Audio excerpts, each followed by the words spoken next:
Quand j'avais 6 ans, la première fois que papa m'emmena au cinéma, moi je trouvais ça plus palpitant que n'importe quoi. Il y avait sur l'écran des drôles de gars, des moustachus, des fiers à bras, des qui s'entretuent chaque fois qu'ils trouvent un cheveu dans le plat. Bonjour, bonsoir à tous et bienvenue pour ce nouvel épisode de Vidéo Club, ton podcast préféré qui parle de cinéma, qui en parle en bien, qui en parle en mal, mais en tout cas qui en parle. Et ça, c'est le plus important et surtout, ça fait longtemps qu'on n'en a pas parlé. Et oui, il y avait un petit moment d'absence, on peut le dire ma chère Théa.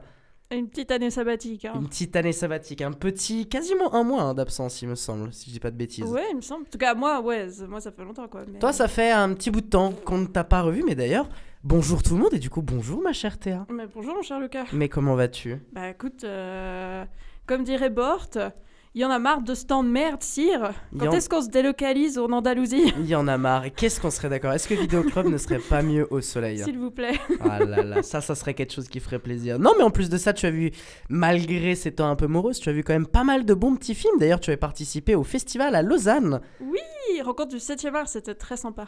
J'ai rencontré plein de gens très très cool.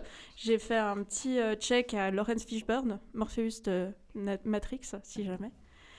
Et on a tous bien haté le grand patron, Vincent Perez. Bah, ça fait toujours plaisir. On lui envoie une petite fionnade, nous aussi, avec le sourire et le plaisir. Bref, on est ici avec la fatigue, avec la maladie aussi pour ma part. Quel magnifique moment. C'est super, vraiment c'est top.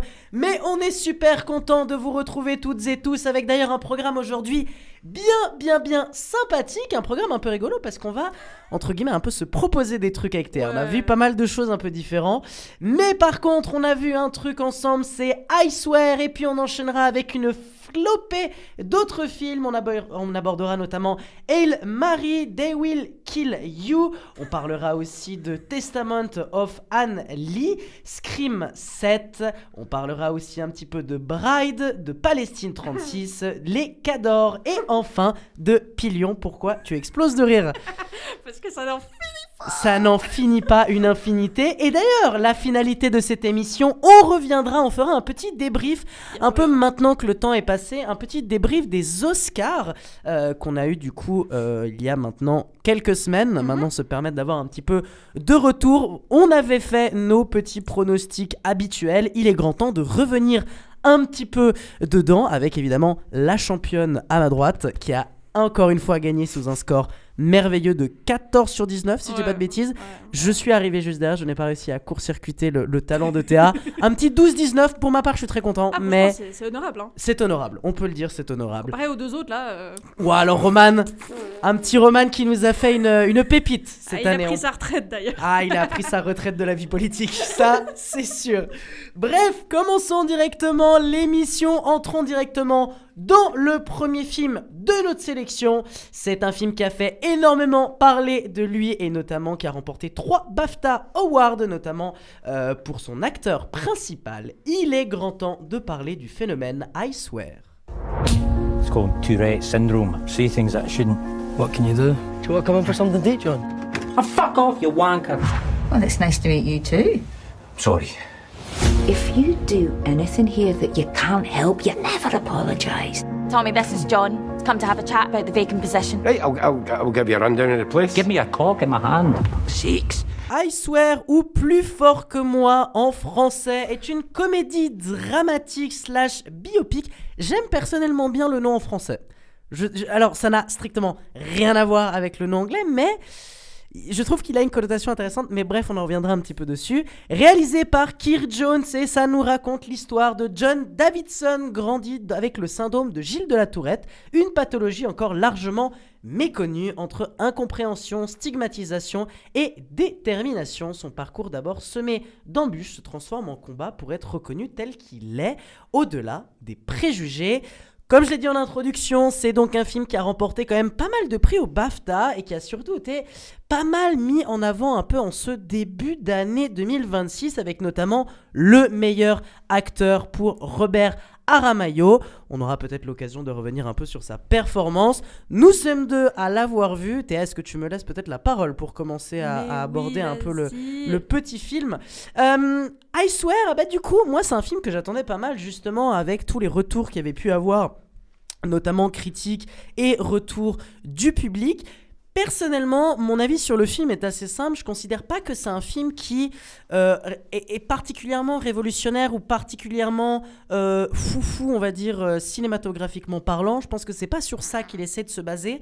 Par contre, c'est profondément un film d'une très très grande émotionnalité et qui est capable de traiter d'un sujet qui déjà, je trouve qu'on a pas vraiment l'habitude de voir au cinéma, même en général. Je pense que moi, à titre personnel, je ne connais que très peu de choses en fait sur cette maladie, en fait, tout simplement sur ce syndrome de Gilles de la Tourette. Moi, personnellement, je suis assez extérieur de tout ça, et en fait, l'angle de traitement qui est utilisé, le rapport qu'il a avec à la fois quelque chose de très tendre, mais en même temps de très drôle, parce qu'on va pas rendre ce syndrome plus sérieux que ce qu'il ne l'est déjà, mais on va aussi en jouer beaucoup. Et moi, c'est notamment cette scène du début qui, pour moi, synthétise tout. C'est vraiment ce truc de... Le film commence avec le personnage principal qui va insulter la reine d'Angleterre devant elle, devant tout le monde, à une remise de médaille. Et c'est à mourir de rire, surtout quand on sait qu'il est écossais. Donc moi, c'est juste un plaisir. Un écossais qui insulte la reine, mais comment le film ne peut pas être banco, quoi. Donc voilà, moi, j'ai vraiment ce sentiment-là d'avoir un film qui...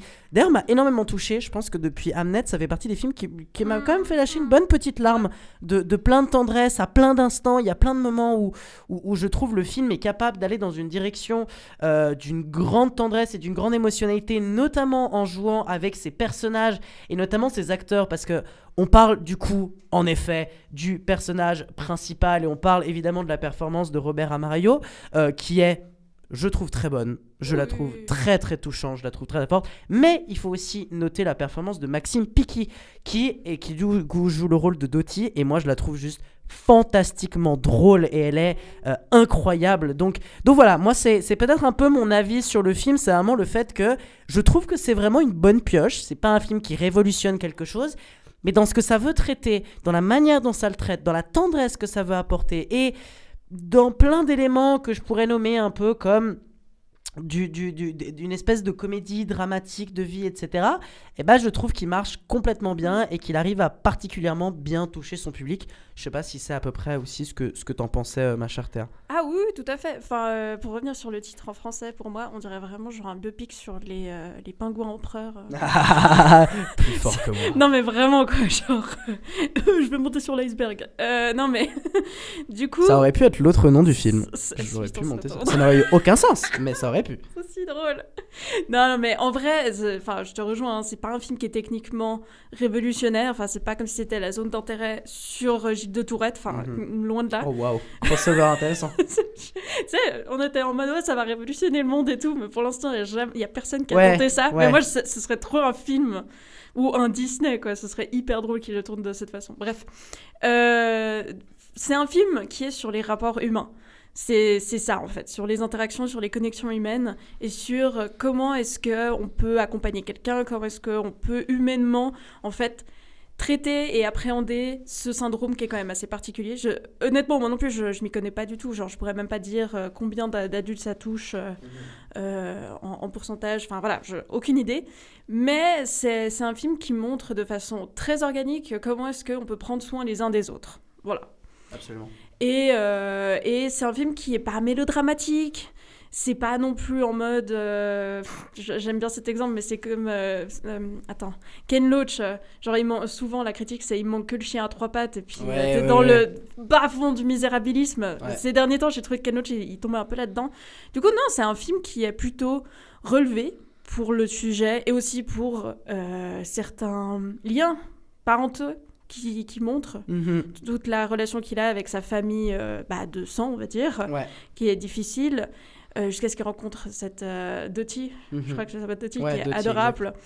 Enfin voilà quoi. Donc je trouve que c'est plutôt un bon film pour expliquer comment il faut traiter les autres êtres humains, même quand ceux-ci ont des particularités. D'ailleurs, on a tous des particularités, hein, ça étant, et qu'il ne faut pas les mettre de côté, et que n'importe qui en fait est capable d'être, je ne sais pas comment dire ça, mais accepté, utile, enfin tout ce que tu veux, intégré dans la société à part entière. Et je trouve que c'est un bon film pour montrer ça. C'est pas non plus trop didactique. en mode la maladie de Gilles de Tourette touche tant. Ouais. Parce qu'en fait, on en apprend au fur et à mesure autant que lui en apprend, parce Ouais. que c'est ça, en fait, la nouveauté, c'est qu'il n'y avait pas beaucoup de cas où, comme toutes les maladies psychologiques, mentales, c'est très ignoré par la médecine très concrète des os cassés. Surtout dans certains patelins un peu oubliés. Ce qui est pas mal mis en avant au début du film, justement, Voilà. où il est considéré comme un gamin qui va foutre la merde dans son école, alors que fondamentalement, c'est juste vraiment pas contrôlable ce qu'il fait. C'est ça, quoi. C'est un peu le fou du village à l'époque médiévale.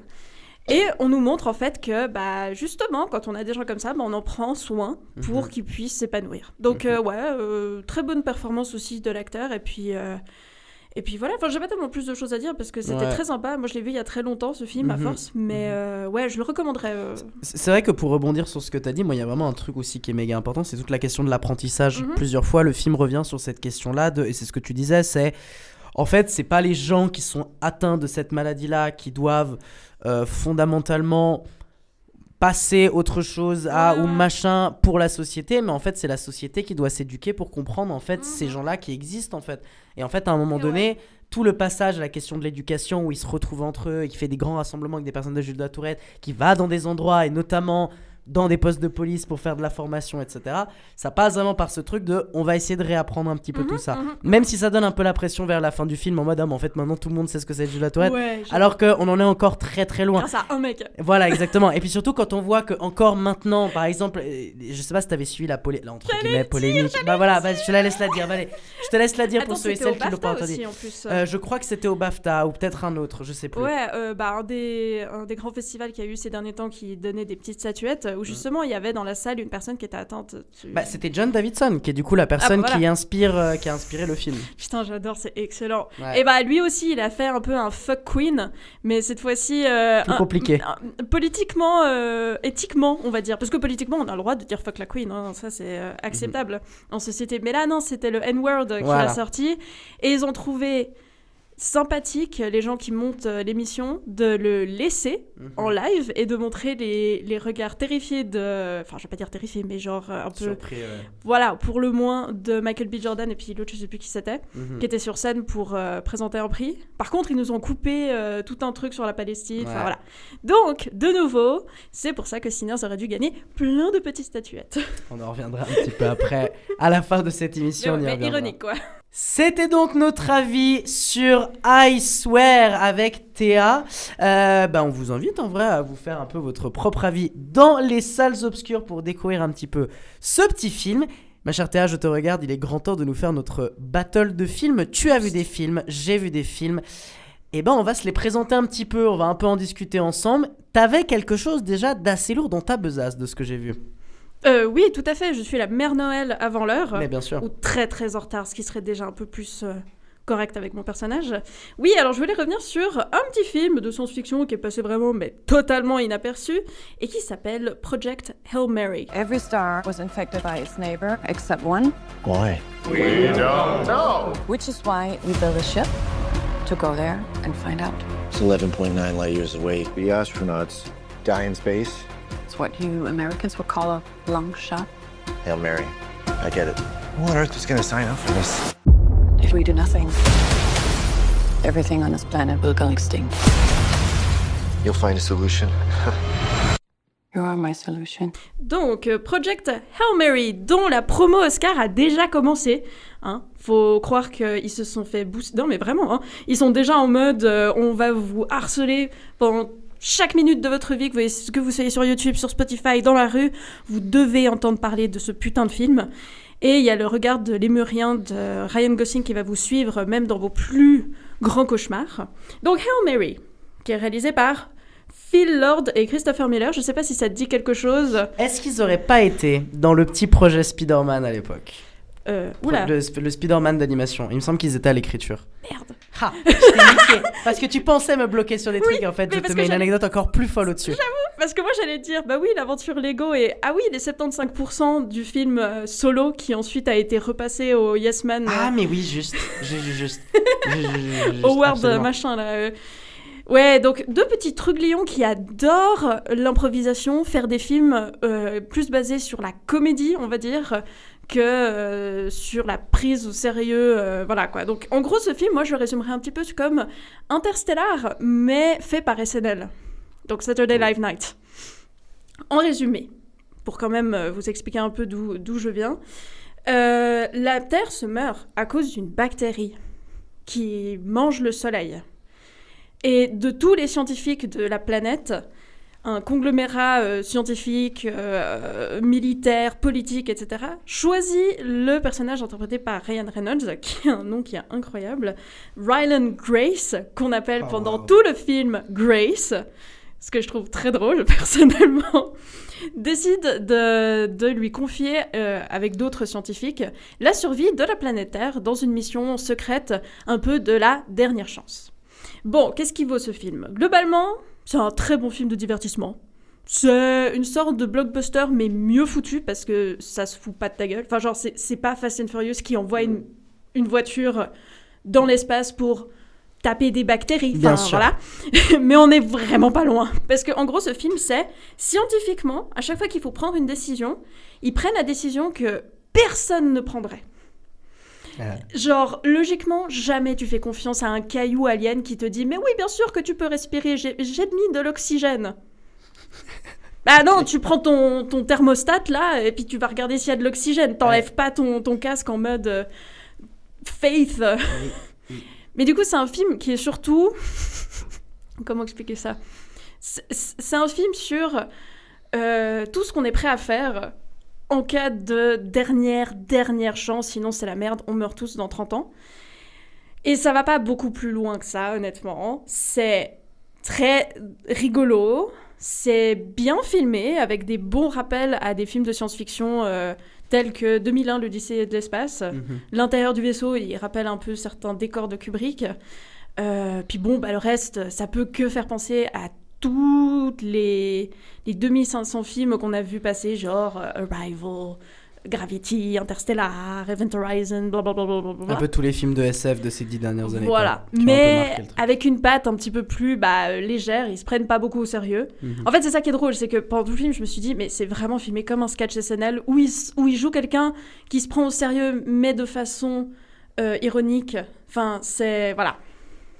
C'est Ryan Gosling quoi, qui tente la comédie. Moi, ça me dérange pas plus que ça. On sent que c'est un peu le projet de carrière qu'il a depuis un bout de temps, quoi. Bah après, c'est un très bon acteur. Enfin, je trouve que ces derniers temps, ses choix de carrière prouvent qu'il sait prendre des risques. Après, c'est pas parce qu'il a fait des films magnifiques non plus, quoi. Parce que Barbie, c'est de la daube. Fall Guy, c'est de la daube. Je sais plus ce qu'il a fait d'autre. Fall Guy, c'est rigolo. C'est vite fait rigolo. Bah, je pense que Project Hail Mary, c'est un chouille mieux. Ok. Enfin, c'est quand même un peu mieux. Ouais. Mais de là à dire qu'ils sont déjà en course pour des Oscars, je vois pas ce qu'ils peuvent gagner, quoi. Parce que, ok, la mise en scène, elle est sympa. Ça casse pas 3 pattes à un canard. Leur but, c'est pas de faire du Villeneuve qui révolutionne la science-fiction, la façon de filmer la science-fiction, on va dire, au cinéma. C'est plutôt de nous faire un petit film sympathique qui ignore pas certains problèmes. Mais c'est un peu... En fait, ça m'a fait penser à Don't Look Up. C'est un peu genre... Et regardez les gars, c'est la merde. Et on peut pas trop ignorer que c'est la merde, mais si on dit trop que c'est de la merde, du coup on va faire du Nolan, mais nous on veut des personnages féminins qui parlent, donc c'est chiant. Parce que du coup... On peut faire un film de Nolan sans être sexiste. Non, je pense que son neurone principal, il fait un AVC, quoi. Oui, ça se pourrait que la caméra IMAX tombe, explose. La IMAX explose. La IMAX ne peut pas filmer une femme qui est intelligente. Quoi, mec, c'est pas possible. Des trucs. Nous avons décidé de filmer avec une meilleure pellicule la stupidité des femmes qui sont à l'écran. C'est un projet incroyable que nous arrivons à faire. Putain, je me réjouis pas du tout de voir l'Odyssée. Ah si, moi je me jouerais de fou furieux. Si, mais pour chier dessus, hein, vraiment. Non, techniquement, il y a quand même l'air d'avoir des grandes folies. On verra. Bref. Mais du coup, l'autre grand personnage, c'est le pendant beaucoup plus pragmatique, voire très sang-froid, qui est joué par Sandra Hüller, qui, par exemple, jouait dans La Zone d'intérêt, Anatomie d'une chute, qui est une très grande actrice. Hein. Moi, je l'aime beaucoup parce qu'elle a vraiment ce regard d'allemande de Gestapo, enfin, de SS. Enfin, elle fait hyper peur. Mais là, Puis elle a une anatomie particulière, quoi. La forme un peu de son visage, les manières dont elle s'exprime, elle a un visage très particulier. Ouais. Mais alors là, ils nous l'ont rendu, mais absolument adorable. Alors que c'est un peu une connasse, hein, quand même. Mais c'est une connasse parce que au bout d'un moment, on arrive à un moment d'extrême urgence dans lequel on peut plus trop faire des compromis. Bon, après, c'est quand même une connasse, hein, mais bon, bref. Elle est adorable, elle a juste une perruque absolument ignoble. Donc ouais, un film qui est très haut en couleur, qui est très référencé, qui se veut léger, mais pas trop, un peu dans l'émotion, des fois un tout petit peu trop, parce qu'ils ont tendance aussi à nous surexpliquer ce qui se passe.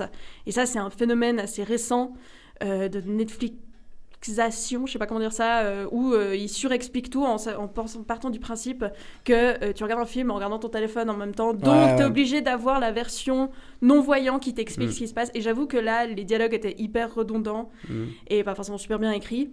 Après, honnêtement, Ryan Gosling qui devient pote avec un caillou de l'espace, moi je trouve ça formidable. c'est vraiment magnifique, mais j'ai trouvé que ça allait pas assez loin dans la déconstruction de ce que ça signifie d'être un être humain. Surtout quand la planète va droit à la catastrophe. Et c'est un film qui est aussi un petit peu mégalo, en mode « Ah, mais de toute façon, c'est les êtres humains, ils sont beaucoup plus complexes que des cailloux aliens. » Et t'es là, mais en fait, non. Je veux dire, regarde Arrival, c'est incroyable. Donc ouais, c'est un peu... C'est sympathique. Et à choisir, je préférais aller voir ça que... Attends, qu'est-ce qui est sorti ces derniers temps aussi, hein. Non, tiens, un des films dont tu vas nous parler tout à l'heure, par exemple, genre Les Cadors, à tout hasard. Oui. Je vois qu'on cite les grands classiques du cinéma tout de suite. Non, mais j'aime bien. Eh bien, merci à toi, ma chère Théa. Eh bien, moi, je vais te proposer quelque chose d'un petit peu différent. Je vais te proposer une bonne petite comédie horrifique qui m'a personnellement vachement surpris en très très bien. Je vais vous parler de They Will Kill You.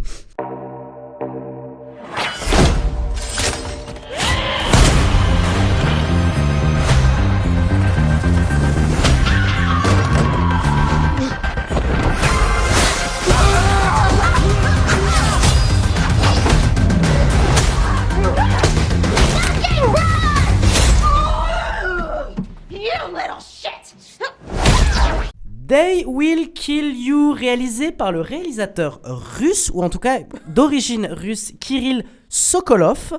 C'est donc une comédie horrifique et l'histoire est très très simple.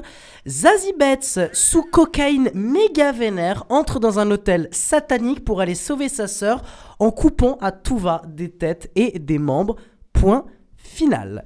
Le scénario tient véritablement sur un petit post-it.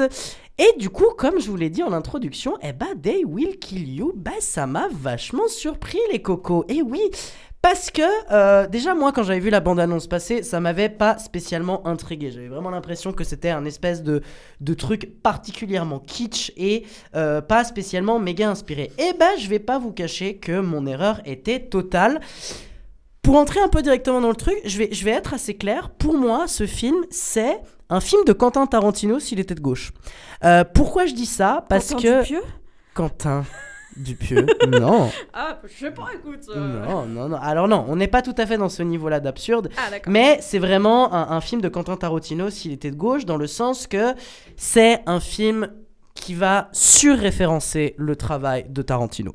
C'est un film qui est issu du travail de Tarantino et ça se sent, ça se voit par la mise en scène, ça se voit par le travail esthétique, tout en ayant quand même un petit peu de recul sur justement le travail de Tarantino et les quelques trucs un peu problématiques qu'on peut avoir dans sa mise en scène. Mais ça reprend complètement toute cette inspiration western qu'avait Tarantino. Ça reprend énormément d'inspiration un peu à droite à gauche. C'est-à-dire moi par exemple, un truc tout con, il y a un moment donné, ça va référencer du All Boy. Ça va référencer cette scène-là de mise de côté. Ça va référencer The Descent. Ça va référencer What milliards de mise en scène, encore une fois, de Quentin Tarantino, avec ses zooms, avec des éléments musicaux, avec des effets sonores très particulier. Si vous mangez du Tarantino régulièrement, c'est une expression pour dire que vous aimez son cinéma. Vous ne mangez pas concrètement du Tarantino parce que sinon il en resterait pas assez pour tout le monde. Ou alors peut-être qu'il faudrait cloner Tarantino puis faire un élevage intensif de Tarantino. Je vais un peu trop loin. Mais si vous appréciez le cinéma de justement de Quentin Tarantino, en fait vous allez complètement vous retrouver dedans. Et tout ça avec justement quand même une perspective quand même un peu plus déconstruit sur les questions raciales, sur les questions d'ethnicité, sur les questions de précarité et de pauvreté. Ça les pose, on va dire, dans son récit comme justement un personnage contestataire qui va arriver dans un lieu de puissants, un lieu de bourgeois blancs, et qui va tout simplement les massacrer pour s'en extirper, pour s'en échapper, pour justement briser les chaînes et essayer de s'échapper de ce truc-là. Tout le rapport au film sur la question de sa sœur et de pourquoi des gens décident, et justement je vais pas vous spoiler, je vous laisserai un peu découvrir l'histoire. Après encore une fois c'est pas vraiment un film avec une histoire particulièrement brillante. En fait je considère que c'est il y a une vibe film de festival dans ce film. Il y a vraiment ce côté film de festival que tu vas voir à minuit, où en fait tu vas vraiment te taper des gigabars, parce que c'est vraiment un méga film de divertissement ultra jouissif, délirant, ultra inspiré, bourré de références filmiques et explosant d'idées de mise en scène constamment. Donc c'est vraiment un truc qui, mis à part la question encore une fois du scénario, voilà, c'est pas le truc machin, mais comme je disais, en fait je me perds complètement dans mes pensées, mais du coup je disais par rapport au rapport au rapport un peu politique, il y a tout ce rapport là de pourquoi des personnages vont entrer dans cet hôtel là et accepter leur propre domination. Et il y a une explication un peu à ça et il y a quelque chose d'intéressant. Maintenant si je reviens sur la question de l'explosivité, du plaisir qu'on a devant, c'est un film qui est jouissif, c'est un film où en fait on prend du plaisir, où vraiment on a la gueule écartée, on a la mâchoire qui s'ouvre très grand quand on voit une Zazie Betts complètement tarée en pyjama en train d'exploser des gars et des meufs au katana, quoi. Enfin, c'est juste génial. Cette scène du début où justement ils essayent de la choper pendant la nuit et de la trucider tout simplement, et qu'elle va les massacrer. Mais c'est juste tellement un régal d'hémoglobine et un massacre absolu que c'est vraiment c'est un pur plaisir. Maintenant, le film est loin d'être imparfait. Je pense que justement, il a par exemple ce côté peut-être un peu too much, peut-être qu'il le fait sombrer de temps en temps vers du ridicule, on va dire. Ce côté un peu foufou pousse des fois un peu trop au ridicule et à ce manque de sérieux. C'est pas un film qu'on va directement prendre au sérieux à proprement parler. Et je pense que de temps en temps, mais même si en vrai j'aime pas trop cette expression-là, parce qu'évidemment un film doit être pris au sérieux de fait, mais disons que par moment il y a toujours c'est un peu cet élément-là de je suis là pour te divertir, je suis là pour te faire kiffer, c'est rigolo machin, mais de temps en temps je trouve que ça va un tout petit peu trop loin et que des fois ça dépasse une barrière un peu gênante. Et puis il a aussi beaucoup de lacunes, ou plutôt d'éléments imparfaits dans ce qui est de sa mise en scène, des fois dans sa structure narrative. Il y a de temps en temps ce sentiment où on sent que c'est peut-être pas un premier film, mais c'est un film de début de réalisateur ou un début de réalisatrice. Donc, encore une fois, même ces défauts-là, moi, me paraissent pas si problématiques-là. Ces problématiques me paraissent pas si importantes que ça, parce que justement, l'imparfait de l'œuvre, à mon avis, lui rajoute véritablement de la saveur. Ces petits éléments un peu imparfaits qui montrent que, et surtout qui dénotent avec la grande majorité du film, qui du coup est parfaitement maîtrisé techniquement, et en termes de mise en scène, et en termes de photos, et en termes de réalisation, et en termes d'acting, etc. Et en fait, ces petits défauts-là dénotent un peu avec la majorité, mais des éléments, mais en même temps, je trouve que c'est ça aussi qui lui fait ressortir des trucs de plaisir que je trouve particulièrement intenses. Donc c'est pour ça que, vraiment assez étonnamment, on mange méga bien dans ce film. On mange bien. Franchement, on prend un vrai kiff. C'est un vrai film de divertissement honnête, qui se fout pas de ta gueule, qui t'envoie du très très lourd, qui a en plus de ça un point de vue que je trouve intéressant et que j'aime bien, qui est un point de vue où moi je me sens à l'aise dedans, où justement on n'est pas sur un espèce de reproduction de certains schémas problématiques dans ce genre de film un peu bourrin.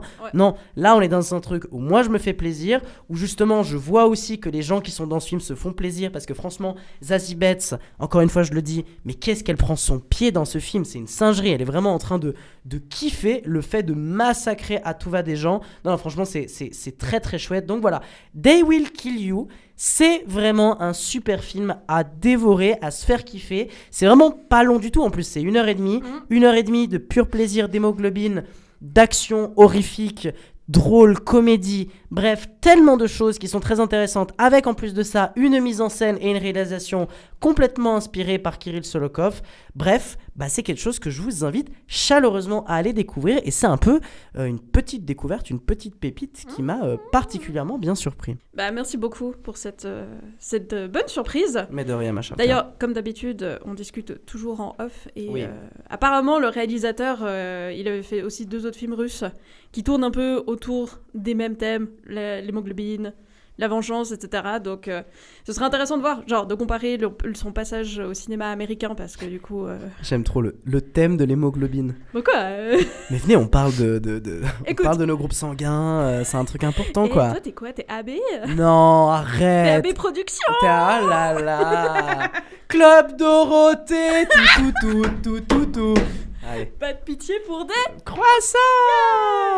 Bon, écoute, Jackie. Oh putain. Là, c'est pas dans... Si, c'est dans Pas de pitié pour les croissants. Ouais, il se prend des seaux d'eau. Ouais.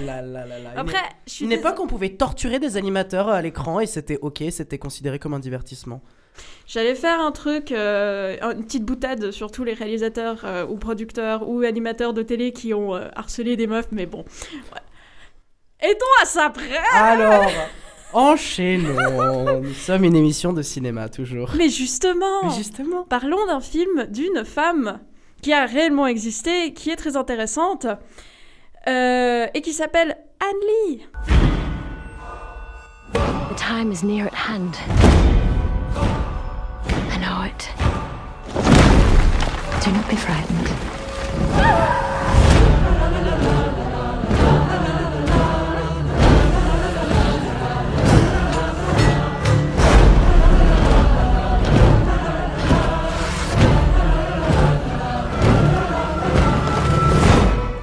Le Testament d'Anne Lee.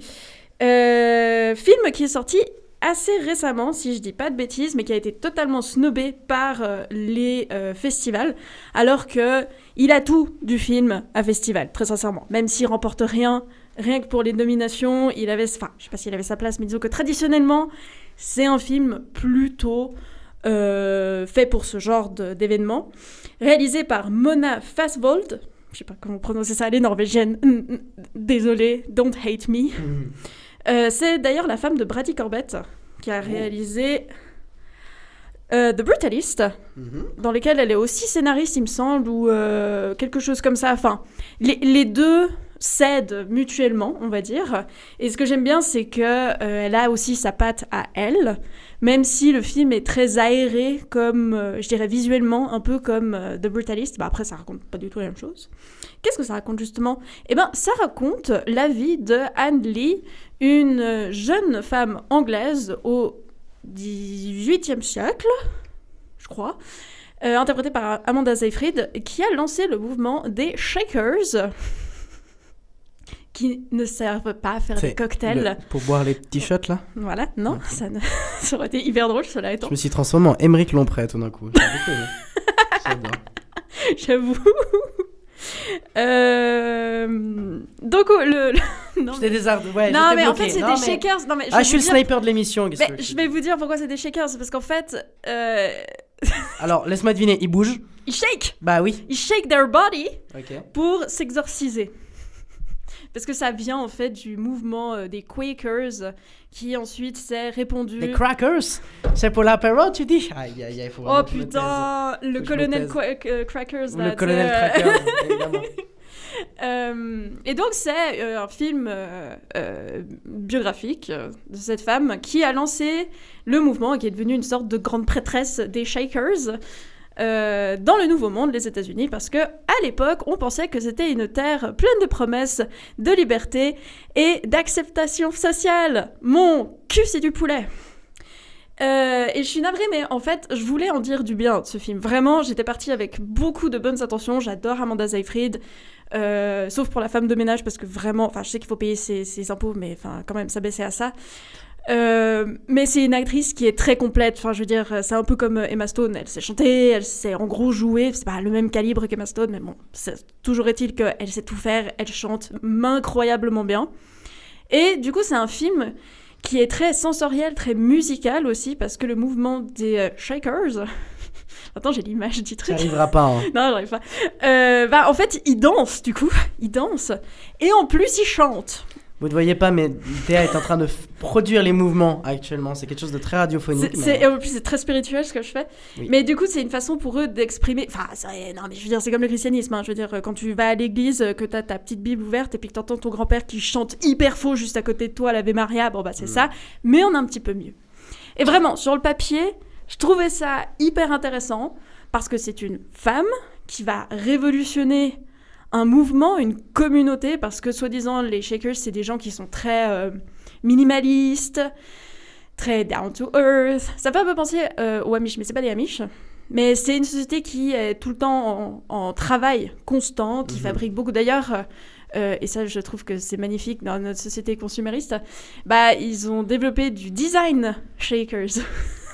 Genre, il y a des trucs de meubles qui s'amusent à reproduire les meubles des Shakers en disant regardez comme c'est beau, c'est genre scandinave. Sauf que ça vient d'Amish aux États-Unis. Enfin bref, je trouve ça formidable personnellement. Et surtout, et ça c'est un truc qui m'a fait hurler de rire pendant tout le film, c'est pas par mépris mais juste pour des raisons très pratiques, c'est une société religieuse qui ne croit pas en la reproduction, enfin qui croit en la chasteté. Et du coup, étonnamment, il en reste plus que 2 sur Terre. C'est vraiment des pingouins, quoi. Enfin, ou des tigres blancs. Il y en a plus. Ils sont en extinction, les pauvres. Genre, ils shake, mais ils shake pas leur body dans le bon sens, à mon avis. Donc, un film prometteur qui avait tout pour fonctionner. Et quelle déception ça a été. C'est lent, mais c'est lent. En plus, ils ont recours à ce truc que je déteste de plus en plus, qui est la voix off. Qui explique, puis en plus c'est même pas elle qui explique sa propre vie, mais c'est une de ses amies suivantes, membres des Shakers, qui raconte le film et on comprend rien. Enfin, on comprend pas d'où est-ce qu'elle nous raconte ça, parce qu'il y a aucun moment on va sauter dans le présent, on reste toujours dans le passé, qui est raconté par cette femme, qui en plus n'existe pas. Ça c'est un gros problème pour moi dans ce film, c'est que... Comment ça, existe pas ? Bah dans le sens où personne n'a de dimension de personnages. Genre, c'est vraiment tous des ombres autour d'Amanda Seyfried, et le reste, ils sont caractérisés par je suis dans le champ, quoi. Mais je sais pas comment dire ça, mais j'ai rarement vu des personnages aussi fond vert que ça. Tu peux les enlever, ça change rien du tout au schmilblick. Rien n'a d'importance. Il y a son mari, mais on s'en fout. Ah ouais, son mari, il est sadomaso, et c'est très rigolo de voir du sadomaso au XVIIIe siècle. C'est vraiment extraordinairement drôle. C'est genre, on prend des petits trucs de bambou, tu sais, le machin pour fouetter le matcha, et on se tapote les fesses avec. Moi, au début, quand j'ai vu ça, j'étais là. Je suis heureux d'avoir débloqué cette nouvelle image dans ma tête. En noir et blanc, en plus. J'adore. Mais vraiment, j'ai vu ça au début, j'étais là. C'est rigolo, les pratiques de l'époque, les pratiques religieuses de l'époque. Ah, ça, c'est du sadomaso. Ok, d'accord, j'ai pas compris. Mais du coup, c'est un film qui est très creux, en fait, dans ce que ça raconte. Et c'est hyper dommage, parce que j'en suis sortie avec aucune connaissance des Shakers. Mis à part que, comme tout mouvement religieux qui s'est peu à peu éloigné du christianisme, ensuite de l'anglicanisme forcément en Angleterre, c'est tout, quoi. On voit pas leur vraie vie de tous les jours, alors qu'apparemment c'est cette communauté qui est assez intéressante, qui croit pas mal en l'égalité homme-femme, qui a construit des écoles, etc. Enfin, oui, c'est des petits colons, hein, mais faut pas déconner. Mais l'Amérique, c'était fait pour ça à l'époque. Donc, ouais, je suis très très déçue. Un film très très creux qui raconte rien du tout et qui en plus le fait avec des procédés que personnellement je trouve absolument pas cinématographiques. Les rares moments où je trouvais le film intéressant, c'était les moments musicaux, parce que là, c'est de la chorégraphie, c'est des petits moments comme ça où tu vois plus le temps passer, où c'est une vraie transe, parce que c'est un peu ça, j'ai l'impression. C'est pas juste l'exorcisme, c'est vraiment genre la transe collective. Et ils chantent des chants religieux. Après, je sais pas s'ils sont canon avec la Bible, je vais dire ça comme ça, mais... Canon avec la Bible. Est-ce que ça serait pas un petit spin-off, là? Est-ce que ça serait pas un peu le remake, là, un peu sympa, là? La Bible 2, le retour. Aïe, aïe, aïe. No spoil, hein. No spoil, please. Alors, à la fin, en fait, il revient. He's back. Mais il porte des Air Force One. Avec petit placement de produit Vitef là. Ou des Pumas, des fois, je sais pas. J'adore. Voilà. Bref, il est un peu plus Nike, je pense. Jésus, je sais pas pourquoi. Je le vois plus Nike. Ah, avec une petite bandoulière Gucci aussi, parce que lui, il vient du bled. Enfin bref. Même ça, c'est plus développé que le film, je vous jure. Genre, il y a plein de scènes, et en plus, j'ai l'impression que c'est un film dans lequel ils ont vraiment tout mis, la réalisatrice, Amanda Seyfried, tout le monde, parce que, ça demande beaucoup un engagement physique qui est quand même constant, en fait, dans ce film, parce qu'on voit qu'elle est une sorte de martyr, ils se font tout le temps taper dessus, forcément, par les autres dans le village, parce qu'ils les prennent tous pour des tarés. Elle est tout le temps en train... Il y a une séquence où elle arrête pas d'accoucher de tous ses enfants qui meurent tous. Enfin, il a fallu le filmer, il a fallu le vivre, tout ça. Et finalement, t'arrives à la fin du film et t'es là, d'accord, mais je m'en fous, en fait, parce que c'est pas un film qui sert à raconter une histoire. Donc, je suis vraiment désolée pour la femme de Bradley Corbett, je suis désolée, j'ai oublié son nom. Mais la prochaine fois que tu viens avec un film, pense d'abord à l'histoire et surtout au scénario, avant de te dire, ok, je vais faire un truc rigolo sur des gens qui dansent, quoi. Parce que ça existe, ça s'appelle Mamma Mia. Non, ça existe, ça s'appelle Saturday Night Fever, et c'est quand même plus développé. Eh bien, merci beaucoup à toi, Théa, pour nous avoir proposé ce petit film. D'ailleurs, je vous invite vraiment chaleureusement, je suis désolé, pendant que Théa parlait, j'ai essayé de me renseigner un petit peu aussi sur Anne Lee et sur les Shakers. Je vous invite vraiment chaleureusement, je ne sais pas si tu as vu cette image, mais je vais te la montrer. Je vous invite à regarder l'image du front de Anne Lee, les petits potes. Vraiment, allez voir sur Google, il y a une image vraiment d'elle en noir et blanc. On n'a pas vu ça depuis Manuel Bompard, les petits potes. Oh, wow. Je peux vous dire que le front, ça c'est le Front National, mon pote. C'est vraiment la capacité, un stade de foot. Je pense que je vais offenser aucun membre de la famille d'Anne Lee. Peut-être j'offenserai des membres des Shakers, je ne sais pas. Mais non, il n'y en a plus que 2. Eh et bien, c'est que des représentants mâles, je crois. Donc Eh bien les gars, vraiment, si vous écoutez cette émission, ce qui est quand même particulièrement absurde, je m'excuse, c'est dans le cadre d'une émission humoristique effectuée par des professionnels, à ne pas reproduire chez vous. Mais Théma, la taille de ce front, mon pote, une singerie. Bref, merci beaucoup à toi, Théa, de nous avoir parlé de ce film pas ouf. Et tu sais quoi, t'es pas la seule à avoir vu des films pas ouf.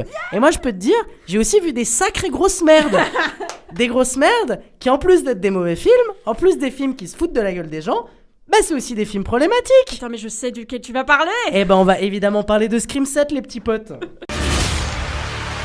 gonna make everyone you love suffer, including your pretty daughter.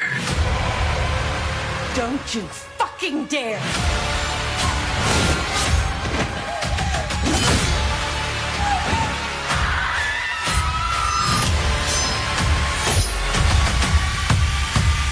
Scream 7 est donc évidemment le... Combienième opus de la saga ? Moi, je dirais 7. Congratulations! Congratulations! Congratulations! Très très fort, Mathéa. C'est pour ça que tu es une génie. 7e opus du coup de la saga culte slasher initiée par Wes Craven à peu près dans les années 2000, si je dis pas de bêtises. Je crois que c'était... Ouais, il me semble que... Je crois que Scream a commencé en 2000, si je ne dis pas de bêtises. Donc ça fait maintenant bien 26 ans, mon petit pote. Et est-ce que la conclusion de cette chronique... 1996, voilà, pardon. Donc la conclusion de cette chronique, ce sera peut-être que ça fait un peu trop longtemps. Est-ce qu'on n'arrêterait pas un jour ou l'autre ?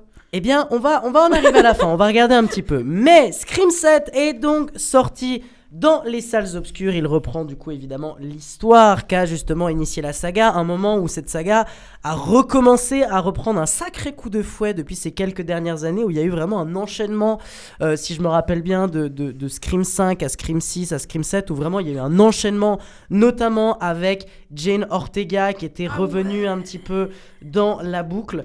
Bref, la saga a repris de mille feux.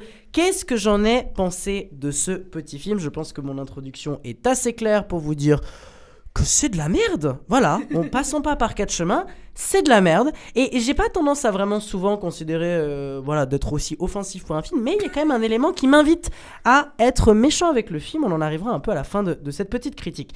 Non, Scream 7, en fait, le gros problème que j'ai, c'est que c'est véritablement le représentant très concret du film de franchisation sans le moindre intérêt, avec une flemmardise absolument totale de la part de la totalité des gens qui sont dans ce projet parce que tout le film est orienté vraiment sur une seule chose, c'est venez, on fait des clins d'œil constants au public fan de la saga et aux anciens films. Venez, on caresse dans le sens du poil constamment le spectateur et la spectatrice pour que la personne se sente à l'aise, parce que la personne, si elle vient voir Scream 7, c'est parce qu'elle kiffe la saga Scream, et donc c'est le nom de la saga Scream qui vend, et pas la qualité de l'œuvre. Et moi, du coup, en fait, à un moment donné, ça me va pas, parce que justement, ces clins d'œil-là, et ces surréférences constantes, par exemple, toute la scène du début, est vraiment une scène d'introduction qui est basée sur une chose, c'est regardez, on est dans la maison de Scream 1, ou regardez, ça c'est le couteau qui a permis de, ou regardez, c'est ici que machin a fait ça, ou c'est ici que, ah c'est ça, et tu dis, oh mon Dieu, j'espère que c'est pas ça pendant 1h30, 2 heures. Et bah c'est à peu près ça, et en fait il y a vraiment une vulgarité et une grossièreté dans la manière de faire qui, moi m'a particulièrement énervé, et il y a un manque de subtilité, il y a un manque d'intérêt. Moi par exemple, il y a vraiment tous ces trucs avec les actrices où justement l'objectif c'est de vraiment faire sortir de son petit tiroir Neve Campbell, Courtney Cox, etc. Isabelle, pas Isabelle May, mais justement Courtney Cox et Never Campbell, c'est juste insupportable. C'est vraiment le truc de regardez, c'est une actrice que vous adorez, bam, on vous l'envoie dans la gueule. Donc ça c'est quelque chose qui est particulièrement énervant. Donc vraiment il y a vraiment ce manque d'intérêt flagrant qui est en fait lié à une écriture d'une bêtise absolue et d'un classicisme absolu. C'est ridicule par plein d'instants, parce qu'en fait le film ne tient pas par plein d'instants, parce qu'au niveau scénaristique il y a des choses qui ne marchent pas et il y a des incohérences totales. Il y a notamment, pour ceux et celles qui ont vu le film, il y a cette scène du bunker où j'ai envie de péter un câble, parce que vraiment c'est une scène qui n'a pas de sens. Un personnage qui est bloqué dans un bunker, qui est protégé, qui est à l'abri, où le tueur ne peut pas la toucher, ne peut pas l'attraper, et bah le personnage ou le scénario va te faire croire qu'il y a une raison pour laquelle elle devrait sortir de ce bunker pour se faire encore une fois chasser par le grand méchant. C'est absurde parce que ça ne marche pas comme ça, et c'est vraiment prendre les gens pour des cons. Et en fait on a même l'impression de ne pas avoir vu de film. C'est-à-dire moi j'ai vraiment eu la sensation au moment où les lumières se sont rallumées dans la salle d'avoir été en mode j'ai rien regardé en fait, j'ai pas vu de film, j'ai vraiment vu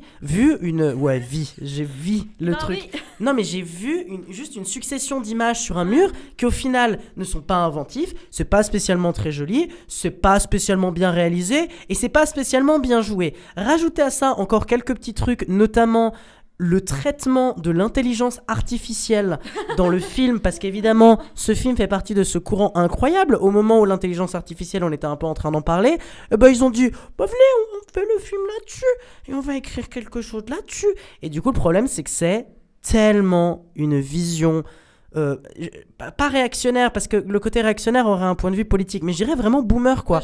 Il y a un côté boomer dans la manière de concevoir la technologie qui est un peu bizarre quoi. C'est tout orienté sur ah oui mais en fait on peut faire passer n'importe qui comme un tueur parce que l'intelligence artificielle elle peut tout faire.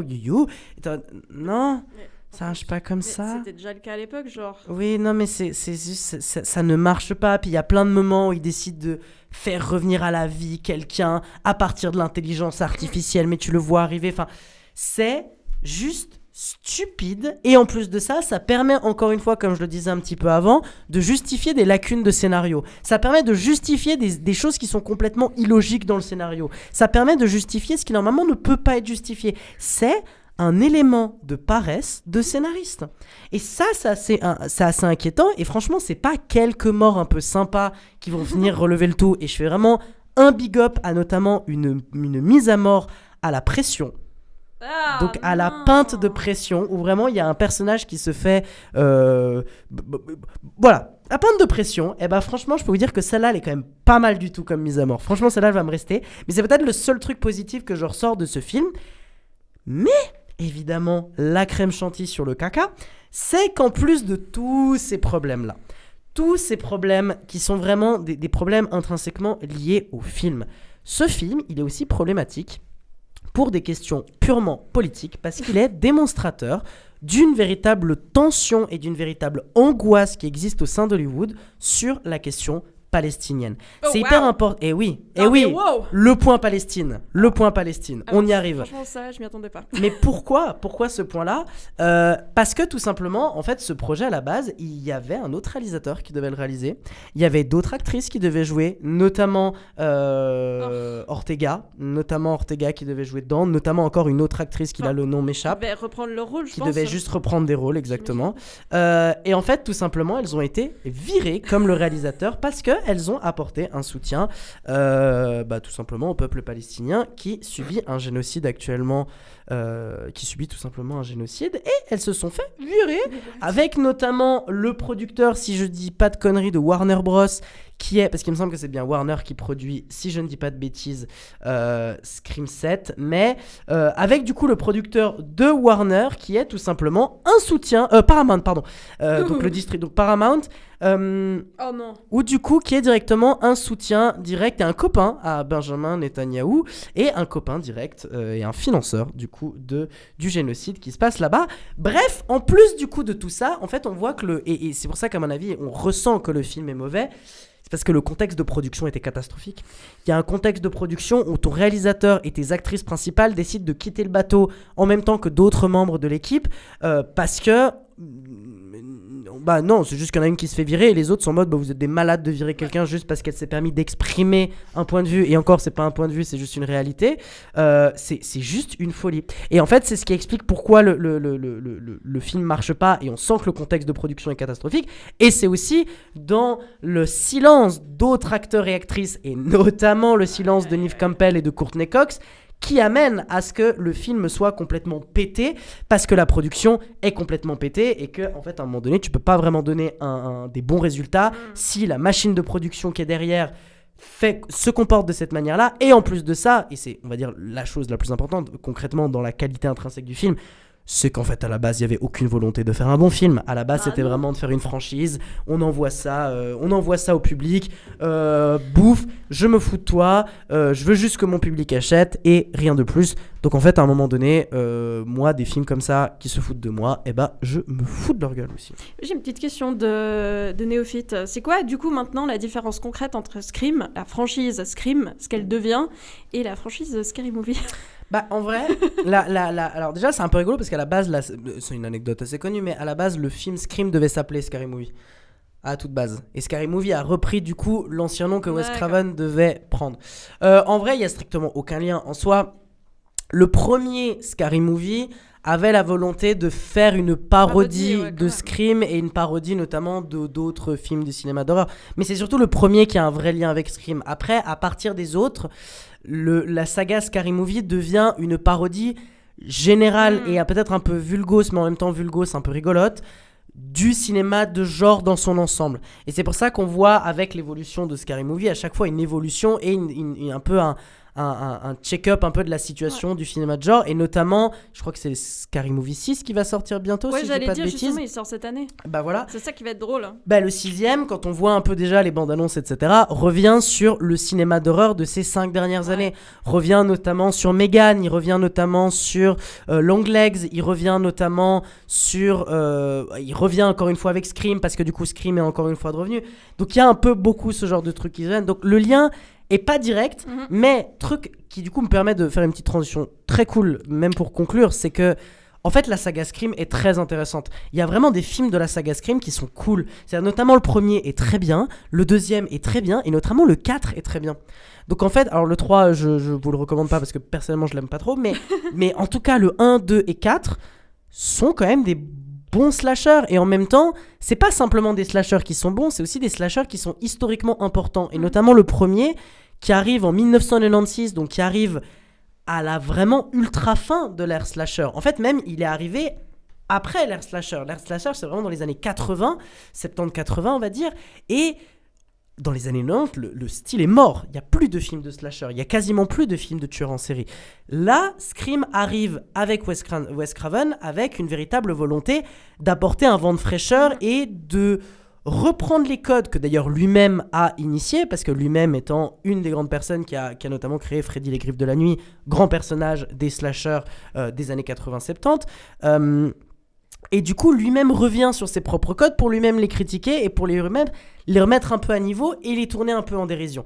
Donc ça, c'est assez intéressant et d'où l'importance, à mon avis, et je pousserai un peu plus à ça, de dire mais n'allez pas voir cette espèce de daubris franchisé qui ne servent à rien. C'est nul! Mais allez voir plutôt l'œuvre qui a inspiré cette franchise-là, qui a poussé après la franchise et qui, lui, est une œuvre fondamentalement filmique hyper intéressante. Mais c'est très bien qu'on parle de franchises, de cinéma qui a révolutionné le genre, nous a amené des monstres dont on a peur, qu'on a appris à aimer, qui se sont transformés aussi avec les années et qui reflètent de plus en plus les contradictions, les problèmes qui sont dans nos sociétés. Tout ça pour dire que là, ce que je vais te recommander, c'est le petit film The Bride de Maggie Gyllenhaal. Until death do us part.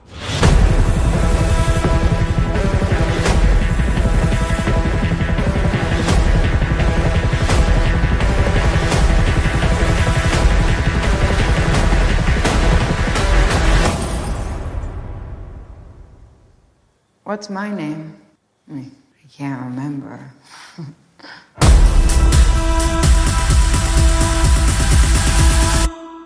Monstrous. The Bride, avec un point d'exclamation, parce que la ponctuation, c'est très important, les enfants, ne l'oubliez pas.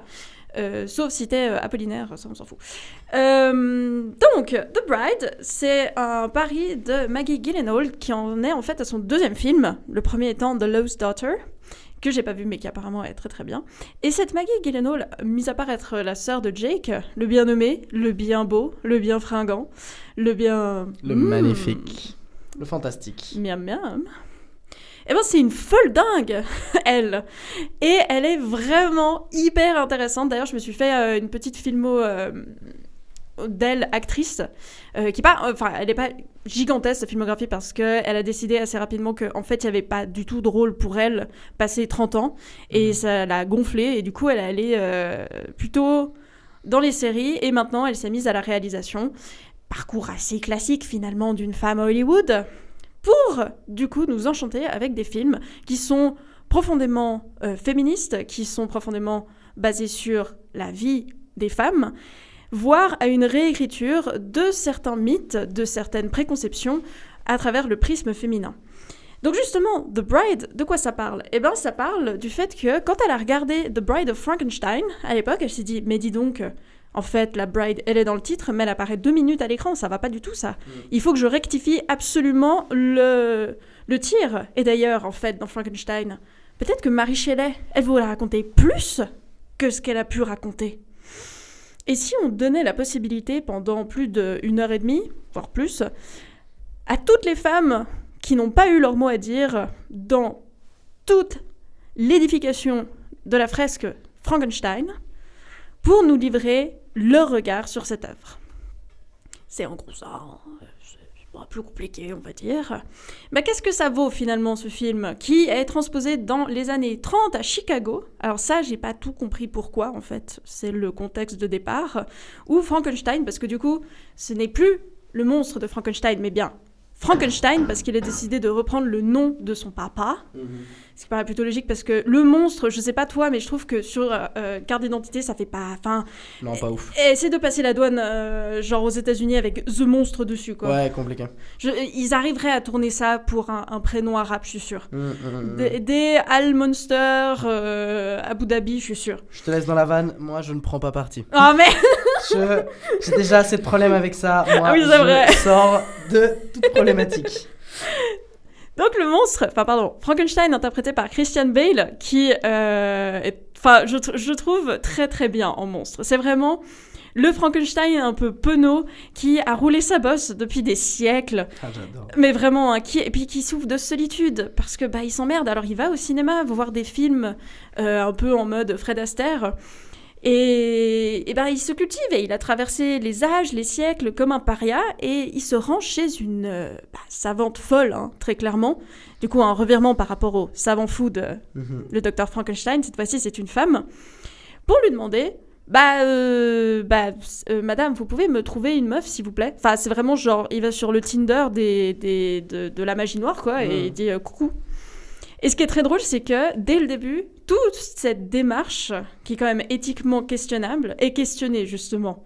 C'est pas juste « oh bah oui, bah allons-y, c'est fun ». Je trouve que ça prend bien à partie le problème de l'éthique dans la science, qui est « c'est pas parce que tu peux qu'il faut le faire ». Et ben là, c'est exactement pareil. C'est vraiment la savante folle qui est genre fascinée par Frankenstein parce qu'elle se dit waouh, j'avais étudié ça mais je savais pas en fait que c'était aussi bien et tout. Et d'ailleurs c'est aussi une savante très critique parce que elle explique gentiment que elle ne comprend pas en fait pourquoi son abruti de Dr Frankenstein est allé chercher des cadavres différents pour les recoudre mal ensemble. Du coup elle se dit bah non, on va aller chercher un cadavre entier. Pourquoi tu veux me faire de la couture quoi. Ce qui je trouve est d'ailleurs beaucoup plus sensé, mais bon, c'est peut-être de la logique de femme. J'en sais rien, peut-être que c'est transgressif, parce que non, mais je suis une femme, mais j'aime pas faire de la couture. Allez le savoir. Mais du coup, il tombe sur le cadavre de Jessie Buckley, qui s'appelle Ida, et dont on comprend pas très bien le background, mais en gros, elle a été assassinée par des membres de la mafia à Chicago. Et à partir du moment où on la fait revivre... en fait, ça se transforme un petit peu en Bonnie and Clyde, où vraiment, c'est les deux parias qui sont complètement foldingues, qui créent plein de problèmes autour d'eux, forcément, parce que à cause de leur apparence, mais aussi à cause de la façon dont ils dont ils sont dans la foule. Jessie Buckley, elle est complètement délurée. Enfin, c'est hyper drôle. Déjà, au départ, elle était pas mal folle dingue, mais alors là, elle s'en bat les couilles, elle part dans une rave, elle danse, elle hurle des trucs, et surtout, et ça c'est peut-être le petit point de discorde que j'ai avec ce film, parce que j'ai pas trop compris l'intention derrière, Jessie Buckley, alors déjà, rien que d'être une femme qui a été ramenée à la vie, elle a aussi été ramenée à la vie avec le fantôme de Mary Shelley. Oh. Du coup, il y a des passages en noir et blanc où c'est Jessie Buckley, toujours, qui interprète Mary Shelley, qui lui parle à travers la pensée. Et du coup, ça fait que, elle crache de l'encre noire, ce qui est très drôle, parce que du coup, c'est une bride... C'est du coup pas mal mis en avant, d'ailleurs, sur ce truc-là, sur beaucoup d'images. Ah oui, le but, c'est vraiment de montrer qu'elle est en train d'écrire, en fait. Enfin, moi, je l'ai un peu interprété comme ça, quoi. Genre, elle crache littéralement l'encre pour écrire un truc, pour écrire sa version de l'histoire.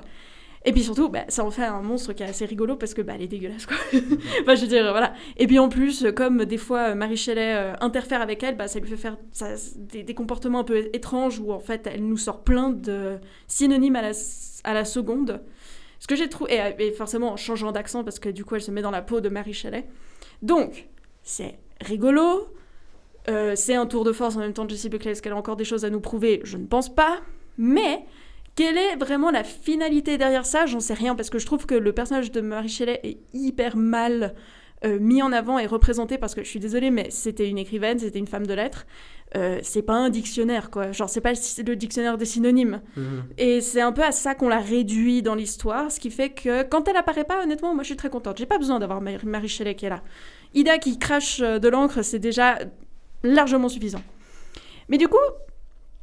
c'est un film qui, dans son propos, est pas mal, mais qui aurait pu aller beaucoup plus loin. Et là, c'est là mon petit coup de gueule contre l'autre film Frankenstein de cette année, enfin de l'année passée, mais qui a été présent aux awards de cette, enfin la saison des awards de cette année. Donc le Frankenstein de Guillermo del Toro, produit par Netflix. Eh ben, Maggie Gyllenhaal, au début, elle est allée chez Netflix pour leur demander si ils acceptaient de lui filer 80 millions pour réaliser un film sur la femme de Frankenstein. Et ils ont dit « Ah, 80, non, c'est trop. Non, jamais on fait ça. » Qu'est-ce qu'ils ont fait ? Ils ont réalisé cette merde à la place, parce que moi, j'ai détesté le Frankenstein de Guillermo del Toro. Pour moi, c'est consensuel comme on n'en fait plus. Et du coup, Gyllenhaal, elle a dû aller chez Warner pour réaliser son film qui a coûté, je crois, 82 millions ou quelque chose comme ça. Enfin, voilà, quoi. C'est un budget, on va dire. Mais voilà. Et le problème, c'est qu'on lui a complètement tailladé son film. Elle l'explique un petit peu en interview par-ci, par-là, où elle dit, par exemple, que tout au début, elle voulait juste rentrer direct dans le film. T'as Mary Shelley qui parle ou un truc dans le genre. Et on lui a dit, après plein de projections presse, pardon, pas presse, mais test, on lui a dit non, mais on comprend pas, il faut que tu nous expliques le contexte, c'est qui Mary Shelley ? Et elle le dit pendant l'interview vraiment hyper saoulée en mode Du coup, j'ai dû rajouter en lettres sur l'écran Mary Shelley. Oh mon Dieu. Enfin, elle nous a pas fait le truc un peu de la dernière minute, quoi. C'est vraiment le truc où t'as pas envie de le faire, mais t'es en mode bon, bah j'ai pas d'image. Et puis surtout, c'est nul. Et puis en plus, je pense que ça se sent aussi un peu dans le film que il y a plein de pattes différentes. Il y a plein de séquences très différentes qui, mises ensemble, fonctionnent en gros, mais ça s'appelle pas un scénario. Mais il y a des séquences très denses. Alors des fois, il y en a qui sont très cool parce qu'elles sont libératrices. Puis après, il y en a d'autres où tu te dis c'est juste pour remplir. Enfin, je sais pas à quel point Warner l'a forcé à rajouter des trucs parce que c'était pas assez compréhensible. De nouveau, compréhensible pour la génération Netflix, hein, pas pour le reste du monde. Ou alors qu'elle allait trop loin par moment sur certaines choses et du coup il fallait couper parce que non, on n'aime pas, nous on aime bien les films de Guillermo del Toro parce que c'est juste ce qu'il faut de gore, hein. Et puis c'est très gothique, c'est très léché, c'est très joli. Là c'est vraiment, on est des monstres. On va dans la rue, on va péter des trucs, mais en même temps, on vit normalement parce que eux, leur but, au bout d'un moment, c'est de savoir qui ils sont dans tout ce bordel. Parce que, alors, de nouveau, les avoir mis dans Chicago et New York des années 30, je comprends pas, mais peu importe. Whatever. Mais tout ça, c'est de la quête d'identité et surtout la quête d'identité féminine. Et je trouve ça assez rigolo que ce film passe un peu inaperçu et soit complètement butchered comparé au film de Guillermo del Toro où c'est deux mecs qui jouent aux dieux vivants sur Terre et qu'on acclame et à qui on file des prix parce que Netflix adore mettre en avant ses films et adore recevoir des prix pour être légitimé au même titre que n'importe quelle autre boîte de production. Donc c'est un peu une déception, mais plus j'y pense, plus j'aime bien ce film. Dans son propos, c'est peut-être par certaines choses, des petits détails où c'est pas un film qui se veut très grandiloquent, mais je trouve que dans son propos, dans sa vision déconstruite et qui déconstruit en fait, déconstruisante du mythe de Frankenstein, ça va beaucoup plus loin que juste le Prométhée moderne. Mettre cette perspective féminine, c'est aller bien au-delà parce que c'est nous confronter à ce que ça représente d'avoir une identité de femme. Que ça soit dans les années 30 ou maintenant, ça change pas, hein. Donc, c'est un film qui, franchement, je vous encourage à aller voir, tout en gardant à l'esprit que c'est pas exactement ce que voulait faire la réalisatrice au départ, qu'il y a certains moments qui sont un peu, je vais pas dire grotesques, mais qui sont un petit peu en trop. Moi, la voix off de Mary Shelley, je n'aime pas ça du tout, enfin, je comprends pas trop, et c'est un tout petit peu trop in your face par moment. Ah oui, et puis alors, franchement, gros big up... Après, je finis. Gros big up au duo de policiers qui enquêtent sur la disparition de The Bride et Frankenstein, joué par Penelope Cruz et puis le mari de Maggie Gyllenhaal, et qui sont hyper cool. Enfin, c'est vraiment, si vous voulez, des figures de policiers où t'en as un, c'est vraiment... Enfin, genre, c'est Laurel et Hardy, mais avec un qui est quand même plus compétent. Enfin, vraiment... Très sympathique, je sais pas ce qu'ils foutent dans ce film, pour moi c'est genre, je ferai un spin-off rien que sur eux, tellement je trouve qu'ils ont rien à faire dans ce film, mais ils sont rigolos, donc écoutez, c'est un peu comme Frankenstein l'original, on met tout ça ensemble et puis on regarde à quoi ça regarde, à quoi ça ressemble, voilà, je vais y arriver. À quoi ça regarde, pas ça nous regarde. Écoute... Eh bien, ma chère Théa, il me reste encore une dernière cartouche pas sûr de l'utilisation du mot. Il me reste encore un dernier film, en tout cas, pour aujourd'hui, que j'ai vu. C'est un film, on va l'aborder très rapidement, mais c'est un film qui, d'une certaine manière, m'intéressait un petit peu. On va vous parler des Cadors, le premier film de Jérémy Ferrari. Je suis HPI, moi, tu savais. Comme Franck Gastambide. Là, pendant 3 jours, on court. Matin, midi et soir. Et y a personne qui va pas croire qu'on est des marathoniens, je te le dis direct, mon pote. Ah, je suis la dernière ou quoi? Marathon du désert, baby! Alors, excusez-moi parce que je suis malvoyant. Et là, je te dis des trucs qui font que ça me fait des... T'as ta main sur moi, Snap. Oui, pardon. J'adore les chiens, mais pas sur le canapé. Ça laisse des traces, c'est sale. Ils se lavent pas les fesses. Je suis désolé, mais vraiment, ça dégage. Allez, chut. Allez. Les Cadors. Alors je vous cache pas que ce titre m'énerve énormément parce que je ne l'aime pas, parce que je n'arrive jamais à le prononcer. Tu vois, des Cadors, les Cadors, enfin très bizarre. Le gros caca qui pue. C'est alors non. Quand même pas. Alors pour le contexte, c'est donc le nouveau film et donc le premier film du comédien / humoriste Jérémy Ferrari, avec notamment Jérémy Ferrari lui-même, mais aussi Laura Felpin, Queen absolue. Si je me permets juste de faire une toute petite parenthèse, je vous invite vraiment chaleureusement à aller voir son spectacle, le dernier, ou peut-être l'avant-dernier, mais qui s'appelle, et que j'ai découvert du coup il y a pas longtemps, qui s'appelle Laura Felpin, ça passe. Et ce spectacle-là, qui est d'ailleurs disponible sur Canal+, alors on n'est vraiment pas les premiers à faire de la pub pour Canal+, mais s'il y a moyen de voir cette pépite absolue d'humour et de comédie et de mise en scène scénique, c'est juste extraordinaire. C'était une vraie reco qu'on m'a donnée et je l'ai découvert et j'en suis tellement heureux parce que je pense que c'est un des meilleurs trucs que j'ai vu en tout cas sur scène en termes d'humour. Je pense que c'est un des trucs qui m'a fait le plus rire et je trouve ça tout simplement brio. Bref, Laura Felpin, du génie. Et on retrouve aussi Éric Judor qu'on ne présente évidemment plus. Et l'histoire du film est un peu particulière. Donc l'histoire, c'est d'après sa mère, Noé serait le fils caché de Kadhafi. Devenu chasseur de trésors, Noé n'a donc plus qu'une obsession, retrouver l'or de son père éparpillé dans le Sahel après sa mort.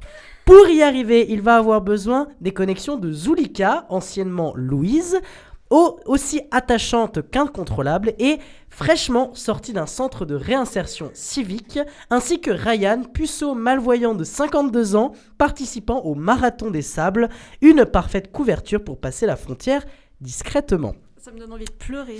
Vous comprenez peut-être directement, moi, ce qui me pose un peu de stop, on va dire, dans ce film.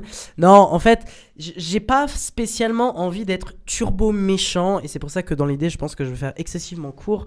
Je pense que mon hypage sur Laura Felpin sera plus long que ce que je pense du film. Non, fondamentalement, moi, j'aime pas le film, mais parce que ça a la saveur et ça ressort tout ce qui est de la comédie française nulle en fait, des trucs qui moi m'intéressent pas, ça me fait pas rire, ça ne me touche pas à l'image, ça ne me touche pas dans ces personnages, il y a quelques vannes qui peuvent marcher, ça on est bien d'accord, mais dans l'ensemble, tout est assez basique quoi, assez comédie française classique que tu as vu depuis ces 30 dernières années, et sincèrement, je peux pas dire que j'ai apprécié la séance, je peux pas dire que j'ai passé un moment effroyable parce qu'en fait fondamentalement tu te laisses un peu regarder et suivre un peu cette histoire qui est assez rocambolesque et qui franchement je ne comprends pas d'où ça vient de la tête de Jérémy Ferrari. Moi qui avais notamment connu un peu ces spectacles à l'époque, je vois un peu des thématiques qui reviennent etc. sur ces questions-là, mais dans l'ensemble, on retrouve clairement son humour, Jérémy Ferrari, c'est clairement l'humour qu'il a, un peu trashouille, etc. Mais voilà, c'est un film qui me touche pas, c'est un film qui en fait n'est pas intéressant parce que je trouve qu'il n'y a rien de fondamentalement intéressant dedans. Maintenant, sincèrement, à la grande différence notamment de Scary Movie 7 où je considère que c'est une vraie merde, moi les Cadors, je trouve je n'aime pas ce film, mais en fait d'un autre côté, il y a quand même une véritable sincérité de la part de Jérémy Ferrari dans son film, et ça on le ressent, et je comprends bien que c'est pas l'élément qui peut expliquer si un film est ok ou un film est pas ok, c'est juste que moi de fait quand je sors de ce film là et que je suis en mode j'aime pas ce film, comment j'amène le fait que j'aime pas ce film? Est-ce que je l'amène en disant je suis virulent parce que ce film là m'énerve au plus profond de moi-même parce que je pense que le film est problématique, ou est-ce que j'ai juste vu une œuvre qui en fait fondamentalement pour moi est ratée, mais dans une démarche de pas se foutre de la gueule de son public. Je pense que vraiment, il y a vraiment une démarche qui est voulue de vouloir proposer un vrai truc au spectateur qui kiffe. Et la démarche, elle est louable, la démarche, elle est sincère. C'est juste que je trouve que moi, la démarche, elle marche pas parce que c'est d'un convenu absolu. C'est un truc qui va très certainement être oublié après une semaine ou deux, et voire même sur le moment, c'est quelque chose qui passe avec une assez grande simplicité. C'est pas un mec qui vient du cinéma, Jérémy Ferrari, et on sent qu'il a voulu s'introduire dans ce milieu-là parce qu'il avait envie de réaliser et faire sa comédie. Grand bien lui fasse, et grand bien si des gens ont pu être pris là-dedans.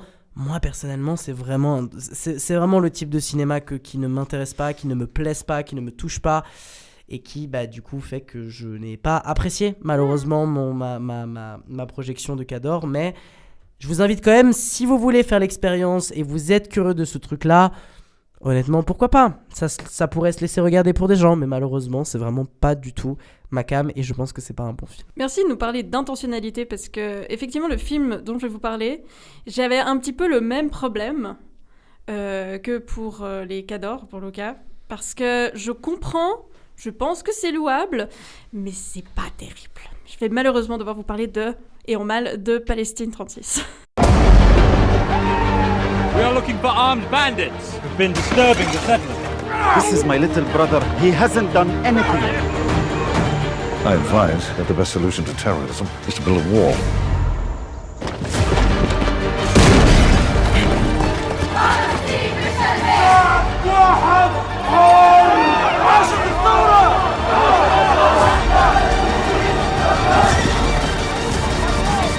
Qu'est-ce que je suis triste. Oui, je sais.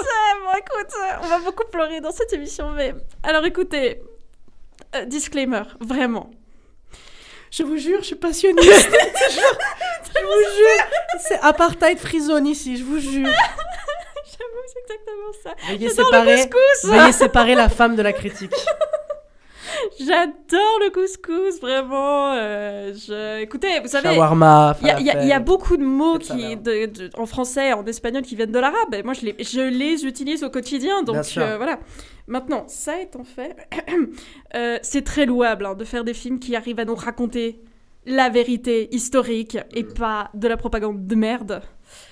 Qui arrivent aussi à nous raconter qui sont les véritables connards dans toute cette histoire. Les Britanniques. Oui. Enfin, pas les Européens. Mais beaucoup. Ouais. Les Occidentaux. Les Blancs. Donc, pour ça, je trouve que c'est très louable. Et en plus, enfin, je veux dire, c'est limpide. Il n'y a pas un moment dans ce film où on peut se poser la question de « Mais en fait, c'est comme Mars, il y avait personne qui vivait là avant » ou « Bah oui, ils sont agressifs » ou « C'est un problème entre juifs et arabes ». Tout ça, non. C'est un film qui est très clair. Cela étant dit, il faut aller plus loin quand on veut faire un film. Sinon, on fait des documentaires. Et c'est un peu ce que j'aurais à reprocher à Palestine 36, qui a été réalisé par Anne-Marie Yassir, je suppose, ou Jassir, qui est elle-même une réalisatrice palestinienne, qui a fait plein d'autres films, cela étant, et qui là s'est un peu laissé aller dans une sorte de fresque historique. Moi qui fais un tour du monde des films... Eh ben, souvent, quand j'essaie de trouver ma prochaine inspiration pour certains pays, j'ai souvent la proposition du grand film historique à la Ben-Hur, les 10 commandements, mais adapté à un autre pays. Et puis alors, c'est intéressant parce que c'est une bonne porte d'entrée, je trouve, des fois, mais évidemment que c'est des films qui ont un point de vue à défendre. Et j'aime bien le point de vue que défend Palestine 36. C'est très très clair, du début à la fin. Par contre, vraiment, le film autour, j'ai jamais vu un bordel pareil. Enfin, je vais être très claire, mais dès le début, on comprend rien. Il y a des annotations, et j'ai compris une semaine après ce qu'elles signifiaient. Ça commence typiquement par... Palestine, 13 juin, je sais pas quoi, 1936, l'année de ta naissance. Et au début, j'étais là, mais elle s'adresse à qui ? Pourquoi ? Et c'est que ça, pendant le film, de temps en temps, parce que c'est une sorte de chapitrage comme ça, où on s'adresse à une personne. Et c'est une semaine après que j'ai capté qu'en fait, elle s'adressait à la Palestine. Mais c'est un autre... Enfin, je veux dire, si j'ai mis longtemps à comprendre, peut-être que je sais pas. Aussi parce que c'est un film qui met beaucoup de chapitrage, qui met beaucoup de mentions, de dates, de lieux, mais avec... une seule typo au même endroit. Et je trouve que dans la lecture, ça fait pas sens.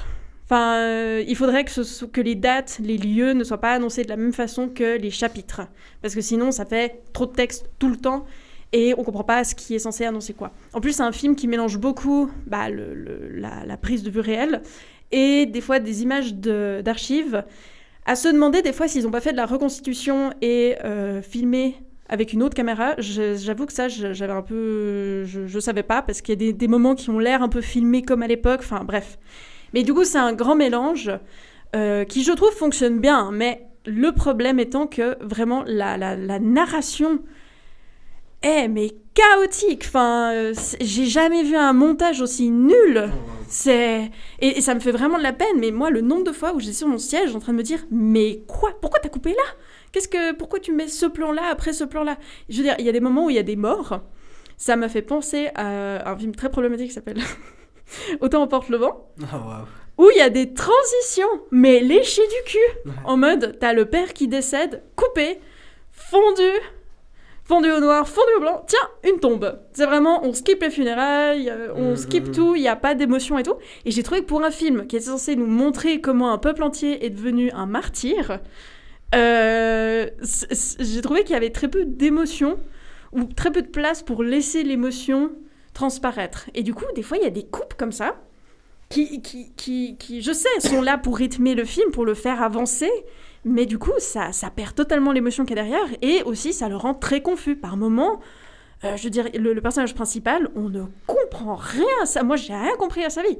Il passe du temps chez lui, dans un petit village comme berger, parce que son père est berger, et en même temps, il y a un side job comme chauffeur ou homme à tout faire en ville, Jérusalem, je crois.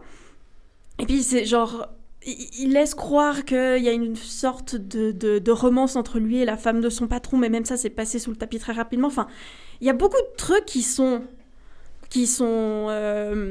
implémentés, mais il n'y a pas de développement. Genre, à un moment, il y a un soldat britannique qui jette un coup d'œil à une femme palestinienne, et elle le regarde aussi, puis on se dit « Oh non, il va y avoir une romance entre eux, ça va être chiant. » Puis, c'est juste ça, puis après, il n'y a pas de développement. Donc, je me demande si... En fait, le film, au départ, il faisait 7 heures et ils ont dû couper dedans, ce qui est très probable. Parce qu'il y a plein de moments où tu te dis, pourquoi vous avez coupé ? Pourquoi vous ne laissez pas plus ? Et il y a plein de séquences qui sont tellement pénibles à regarder. Enfin, alors que ça devrait être de la violence, je sais pas, de la rébellion et tout. Enfin, il y a des moments où on a des frissons. Hein. Moi, typique, la fin m'a fait vraiment frissonner de plaisir, on va dire. Mais c'est très plat. Et puis aussi, le problème des personnages, j'ai retenu aucun personnage. Sauf peut-être l'un des acteurs principaux, qui est d'ailleurs pas très connu, parce que je vais pas mentir, il est très beau. Donc voilà, ça aide. Il a des beaux yeux bleus. Mais... Qui s'appelle ? Aucune idée. D'accord. Parce que d'ailleurs, il y a Robert Aramayo qui revient encore une fois. Oui, j'allais dire. Et en fait, tu sais quoi ? Je l'ai pas tout de suite reconnu, parce que je vois arriver un soldat anglais, j'étais là... Oh, la sale gueule de supporter de Manchester. Ouais. Oh putain, c'est lui. Et là, il fait fuck the Queen. Quoi ? Mais vraiment. Spin-off. Putain, en fait, je suis passé de l'autre côté. Fuck the Queen. Non, d'ailleurs, il est très très bon, hein, parce que c'est une saloperie, ce mec. Mais d'ailleurs, c'est ça, en fait, qui m'énerve. C'est qu'il y a plein de bons personnages mis ensemble. Ça fait un ensemble catastrophique. Et en plus, on ne comprend pas très bien leur trajectoire personnelle. J'ai trouvé par contre que les figures de femmes étaient plutôt intéressantes. Il y en a 3 plutôt, qui me viennent en tête. C'est la femme d'un bourge de Jérusalem, qui elle écrit sous un pseudo masculin pour pouvoir se faire publier, et puis qui est un peu plus révolutionnaire. Très intéressante celle-là.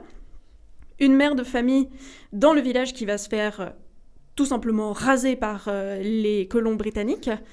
Et la mère de celle-ci aussi qui doit s'occuper de son mari et puis qui assiste à l'explosion, au massacre de son village, pour commencer, hein, et de façon plus générale à leur pays, leur population, leur culture. Tout ça parce que des connards de Britanniques sont venus pour faire du marché, prospérer, etc., etc. Et d'ailleurs, je trouve ce film est vraiment très intéressant et très bon pour son portrait des Britanniques, parce qu'il y a un moment qui me reste en tête, où c'est le genre haut commissaire en Palestine qui dit pour régler cette révolte, amenez-moi le gars là qui était en Inde. Et c'est tellement... Enfin, du coup, je trouve que c'est un film qui a un propos qui est très bien exprimé, mais avec une forme qui est très très mauvaise. Mauvaise exécution. Et je trouve ça très triste, quoi. Genre, j'aurais bien aimé avoir un film qui soit bien mieux ficelé. Après, de nouveau, je connais pas les conditions de production, de réalisation, mais on sent qu'il y avait un vrai bon film derrière. Pas un truc incroyable, mais un vrai bon film. Donc voilà. Donc moi, je pense que c'est peut-être plus utile de voir les documentaires. Il y a une foule de documentaires qui sont sortis ces derniers temps sur la Palestine, soit qui ont été tournés maintenant, soit qui sont rétrospectifs, etc. Peut-être que c'est plus intéressant, même... Enfin, j'ai un peu le même problème qu'avec The Voice of In Rajab. Ouais. T'as envie d'aimer ces films parce que tu veux défendre ce qu'eux défendent, et avec raison, quoi. Et souvent avec finesse et avec justesse. Mais j'ai l'impression qu'on leur donne pas assez de moyens pour parvenir à faire ça de façon aussi éclatante que ce qu'il voulait. Et finalement, si tu es toujours avec moi, si tu n'es pas décédé... J'ai tapé mon micro. Ouais, j'ai vu. Attends, regarde. Pouf. Oh, Pouf. Et vous savez, ici, on n'a pas d'arrêt maladie. Hein. Le patron, il peut pas nous Oui, laisser en prendre. moi, encore une fois, je m'excuse sincèrement des petits moments de tout et des petits moments où mon nez se bloque. C'est vraiment un régal en plus parce que vraiment, j'allais très très bien depuis hier. C'est vraiment aujourd'hui où mon corps a dit « Hé, tu enregistres ? Des centaines de gens vont t'écouter. Est-ce que c'est pas le moment où il faut te niquer un peu ta voix, mon pote ?» Du coup, ça fait plaisir. C'est un régal. Après, il va nous faire une interprétation live d'une chanson de jazz. Parce qu'il a une petite voix de crooner, je trouve. Allez, c'est parti. On fait maintenant. On s'arrête. On s'arrête. Parce qu'il y a un dernier film que tu veux nous parler, ma chère Théa. Oui, je sais toujours pas comment prononcer ce putain de titre. J'aimerais vous parler d'un petit film qui s'appelle Pillion. That's your boyfriend. Well, we have an arrangement. How do you get a man like that? I have an aptitude for devotion. If you're quiet, you can sleep on the road. The rug. When are we going to get to meet this Ray of yours then? Donc Pillion, qui me fait penser à la cuisse de poulet, je crois que c'est un peu ça. Je sais pas. Pilon. Ouais, bah moi ça me fait penser à ça. Bah on va dire pilon de poulet. Calisse le... Pourquoi québécois? Mais parce que c'est la traduction. C'est... Le pilon de poulet. Le pilon de poulet. Le pilon de poulet, réalisé par Harry Lighton, adapté d'un livre d'ailleurs. Comment vous résumez ça? C'est 50 Shades, mais bon, en mieux quand même, et en mec. Voilà. C'est pas parce que c'est avec des mecs que c'est mieux, mais c'est juste parce que je pense qu'on a affaire à quelqu'un qui déjà... déjà, l'œuvre originale devait être de meilleure qualité que cette daubasse de 50 Shades, et puis surtout parce que, bon, y a une réalisation derrière, quoi. Enfin, voilà. Qu'est-ce que ça raconte? Ça raconte la vie un peu nulle d'un jeune homme qui est interprété par Harry Melling, qui, comme tous les enfants stars Disney, ont décidé de se réinventer après leur passage à la télévision dans le monde coloré de Disney et d'aller se foutre à poil de chaque fois qu'ils le pouvaient dans des nouveaux films. Tout le monde est passé par là, Selena Gomez, Miley Cyrus, tout le monde a fait ça. Parce que Harry Melling, c'est qui? C'est Dudley dans Harry Potter. Oh, waouh! Et je vous jure que j'ai essayé de mettre cette information de côté, mais mon cerveau n'a pas réussi à le faire, et du coup, ça m'a perturbée pendant tout le film. Enfin, après, de nouveau, gros love sur lui, enfin... C'est très cool ce qu'il fait de sa carrière, c'est très cool de tenter des trucs, etc., sans être une tête à claque comme Timothée Chalamet, parce que tu vois, genre ce genre de rôle de soumis BDSM gay, Timothée, il aurait pu sauter dessus, j'en suis sûre. Mais non. Du coup, c'est l'histoire de ce petit garçon qui... ce petit jeune homme qui vit dans un patelin de merde, comme l'Angleterre nous le fait depuis des centaines d'années, et qui est dans une chorale, pour nous montrer le niveau de pucelage, on va dire, de cette personne. Il semble très timide, très introverti, pas très sûr de lui. Et un soir de réveillon, où il chante avec sa chorale dans un pub, débarque le magnifique, le truculent, succulent. Ah, donne-moi tout.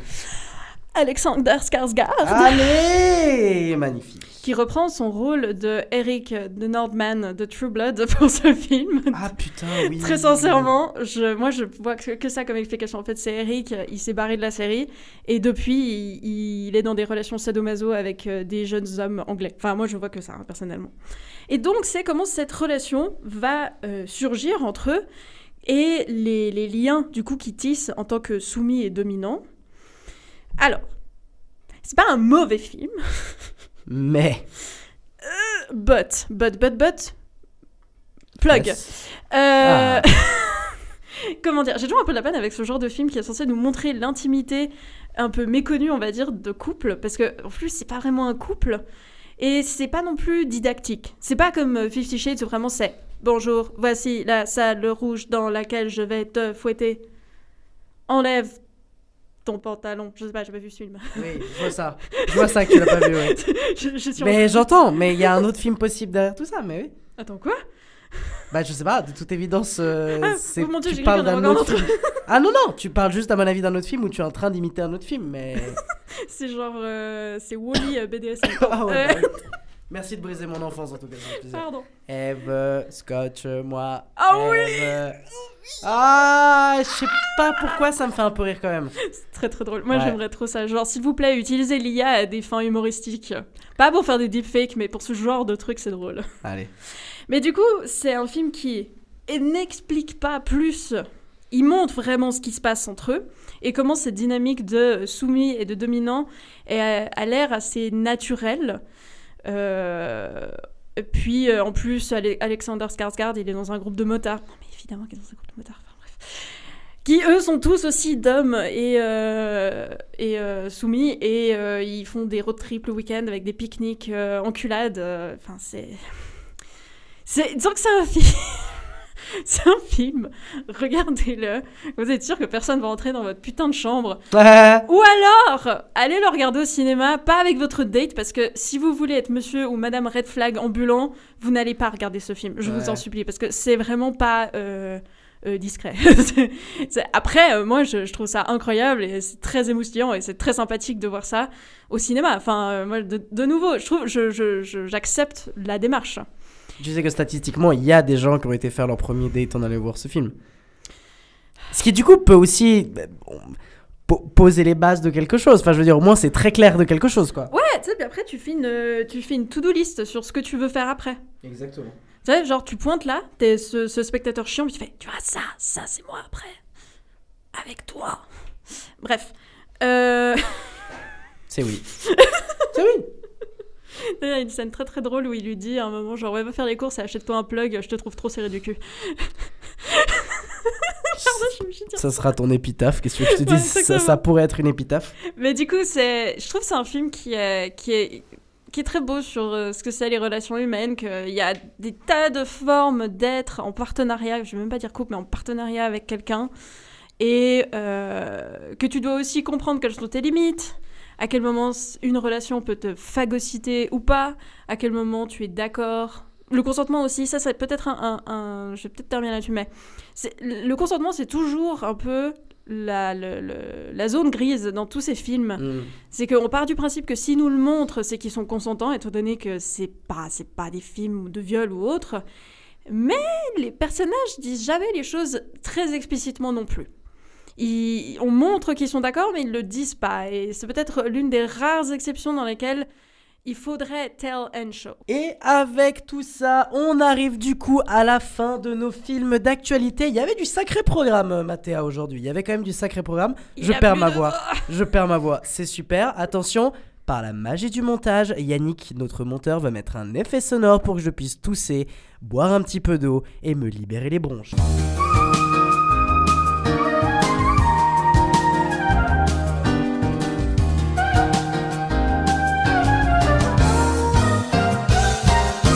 Et me voilà évidemment de retour dans la meilleure des formes, et oui évidemment. Non mais du coup un très très grand merci de nous avoir écoutés du coup jusqu'à ces petits films d'actualité et juste avant de commencer notre petit débrief des Oscars. On avait hâte de pouvoir revenir un peu là-dessus avec notre théâtre. C'est vrai qu'on en a pas mal parlé. Y avait vraiment cette envie d'en parler autour d'un micro, mais juste avant ça, je vous rappelle évidemment que cette émission a besoin de vous pour continuer à grandir, à vivre, à pouvoir tout simplement se constituer et exister. Et grâce à vous, on aurait besoin du coup, pour faire ça, il suffit tout simplement de vous abonner à tous nos réseaux sociaux et de nous suivre un maximum, de partager et liker toutes les petites publications que l'on fait. Et surtout, si vous appréciez notre travail, mettre un maximum de 5 étoiles sur toutes les plateformes de podcast sur lesquelles vous nous écoutez, mais aussi de ne pas oublier que nous avons maintenant une page YouTube. Et oui les amis, donc vous pouvez écouter votre magnifique podcast sur YouTube, liker un maximum, partager un maximum, faites que Vidéo Club devienne une machine inarrêtable. Je vrillais. Mais c'est très bien, c'est très bien. Très artiste. Eh oui, évidemment.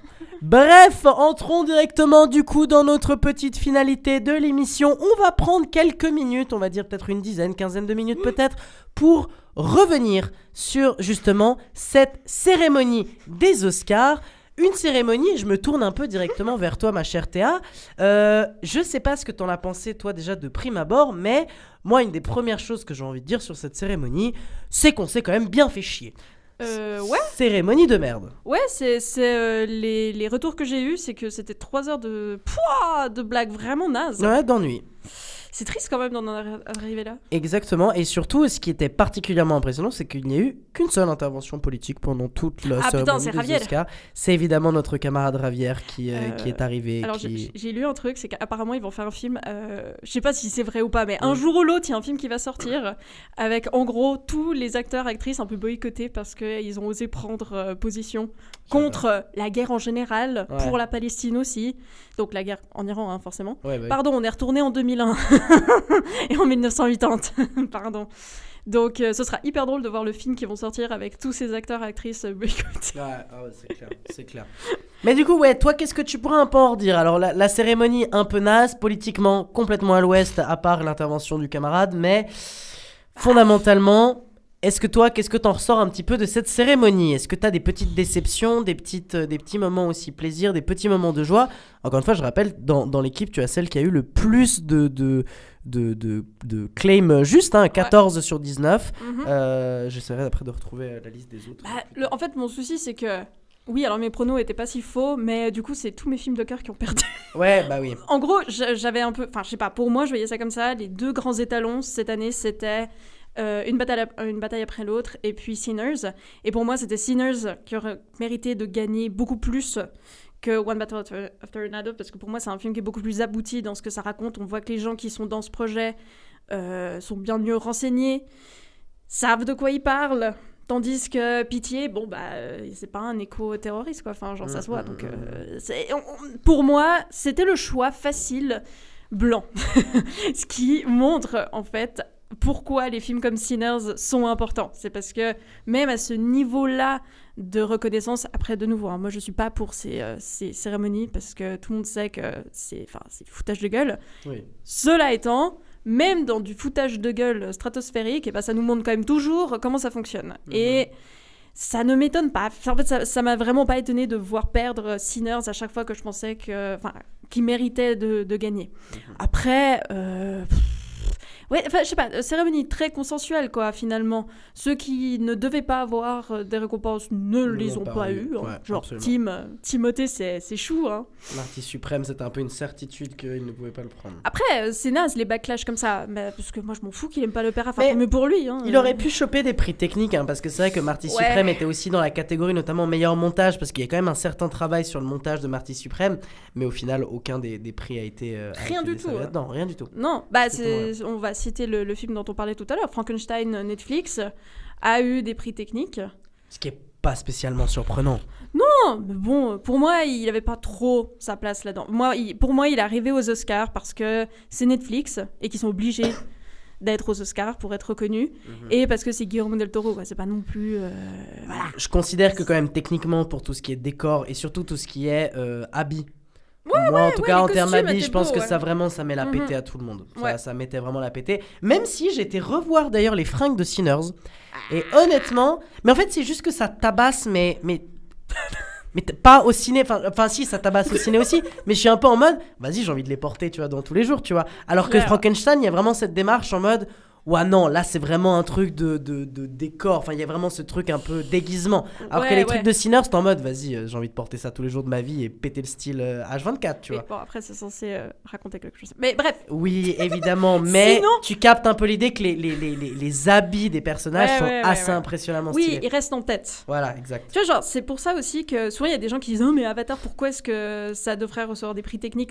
Notamment costume ou maquillage, parce que c'est des effets spéciaux, mais en fait, en soi, ça demande quand même de la créativité, même s'ils n'existent pas en vrai. Voilà. Après, je déteste cette saga Avatar. Pour moi, ça méritait aucun prix. J'aurais préféré à la place que ce soit F1 parce que vraiment, moi je ne comprends pas ce que fout F1 dans tout ce bordel. C'est depuis qu'ils ont décidé de passer de 5 meilleurs films à 10. Bah tout d'un coup, des fois, il y a des merdes comme ça qui se glissent. C'est le monteur son de Top Gun Maverick qui avait aussi gagné le prix il y a quelques années. Ouais, bah justement, ça fait trop. Ouais, mais c'est parce que en termes de son, apparemment F1 est particulièrement précis, mais quand tu ça sais... me touche pas plus que ça, quoi. Quand tu sais que maintenant, ils ont 50% en renouvelable, ouais, pardon, en électrique, et que bah du coup, ils roulent plus. Ouais. Je trouve ça assez triste. Puis du coup, est-ce que tu as eu des surprises ? Écoute... Bonne ou mauvaise, hein, moi, je te cache pas, il y a plusieurs trucs. Je te rejoins complètement sur le côté cérémonie consensuelle. C'est-à-dire, par exemple, le meilleur film ou meilleur réalisateur, honnêtement, le débat, il se faisait pas et c'était une certitude. Même si on pouvait avoir des coups de cœur personnels qui étaient un peu différents. Par exemple, encore une fois, je l'ai déjà dit, hein, mais pour moi, One Battle After Another n'est pas un film qui m'a spécialement marqué. Je considère que c'est un bon film, voire un très bon film, mais ça m'a pas spécialement marqué.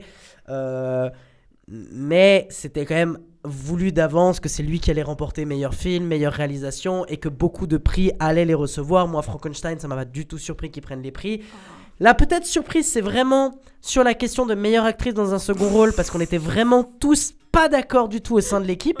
Mais au final... bah c'est plutôt cool que ce soit cette personne-là qui le prend.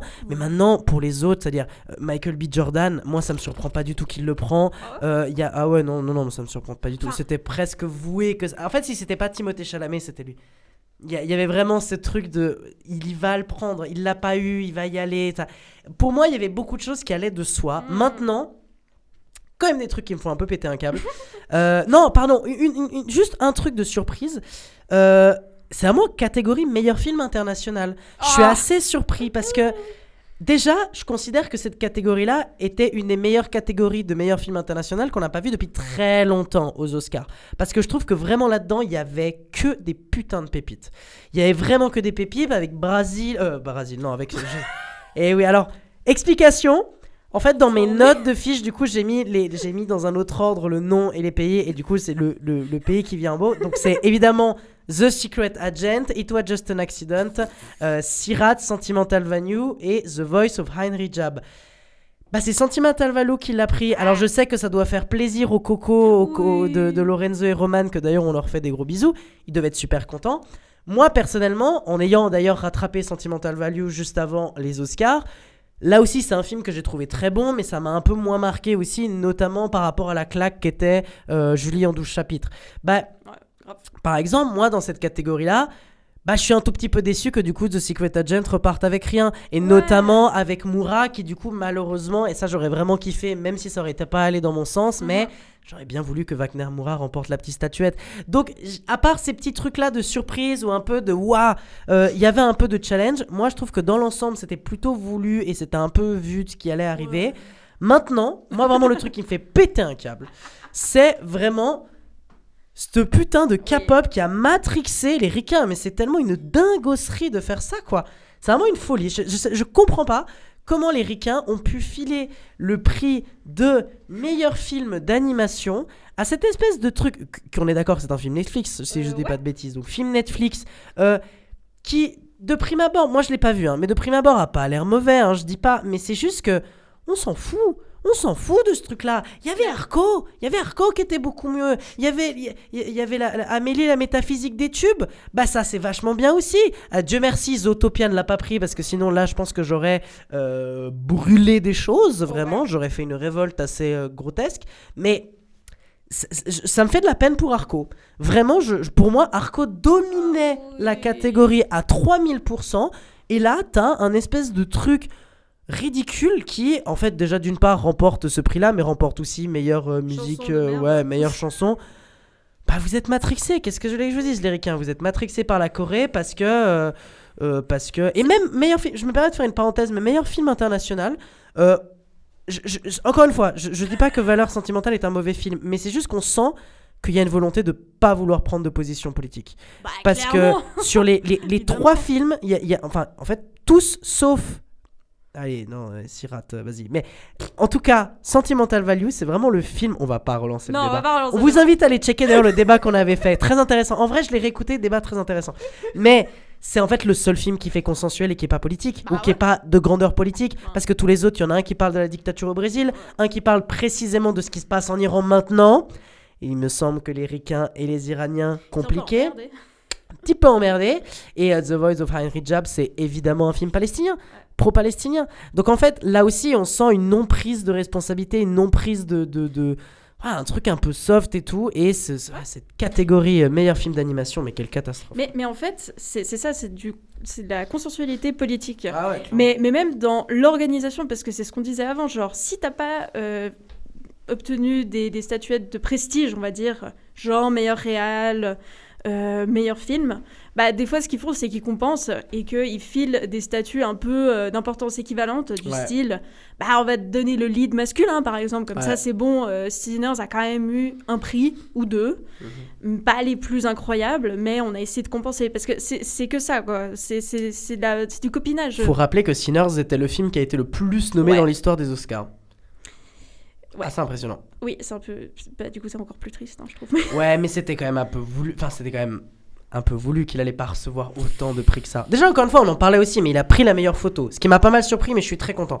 Ouais, mais mais de nouveau, parce qu'il faut bien compenser quelque part, quoi. Ouais. Mais à mon avis, la K-pop, c'est juste parce que ils essayent d'être copains avec les Coréens. Genre, c'est les Asiates sympathiques. Parce qu'il n'y a pas de problème. Ils sont pas communistes. Ils ont pas bombardé un port après que nous-mêmes on leur... Enfin, bref. Japon. Pardon. Les vraies références. Les vraies références filmiques, là aussi.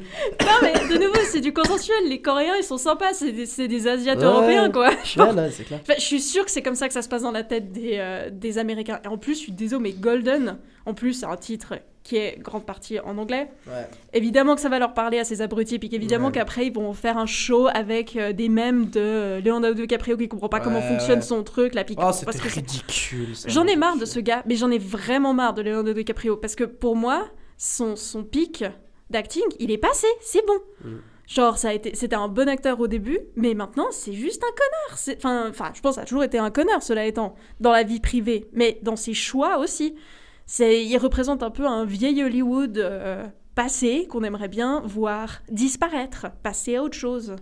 Enfin, je sais pas, moi j'aime pas ce gars. Je suis désolée, mais il m'insupporte. Est-ce que peut-être du coup, on a un peu revenu sur pas mal de choses, hein, mais les catégories, on avait dit, donc il y avait... Oula, la mort qui commence à arriver. Attention, est-ce qu'il ne serait pas moment de bientôt terminer ? Oui. Non, mais on était revenu sur les prix techniques, donc beaucoup de choses à Frankenstein. Malheureusement, en plus, tous les deux, ça m'a fait penser à ça, mais tous les deux, on était à fond sur justement...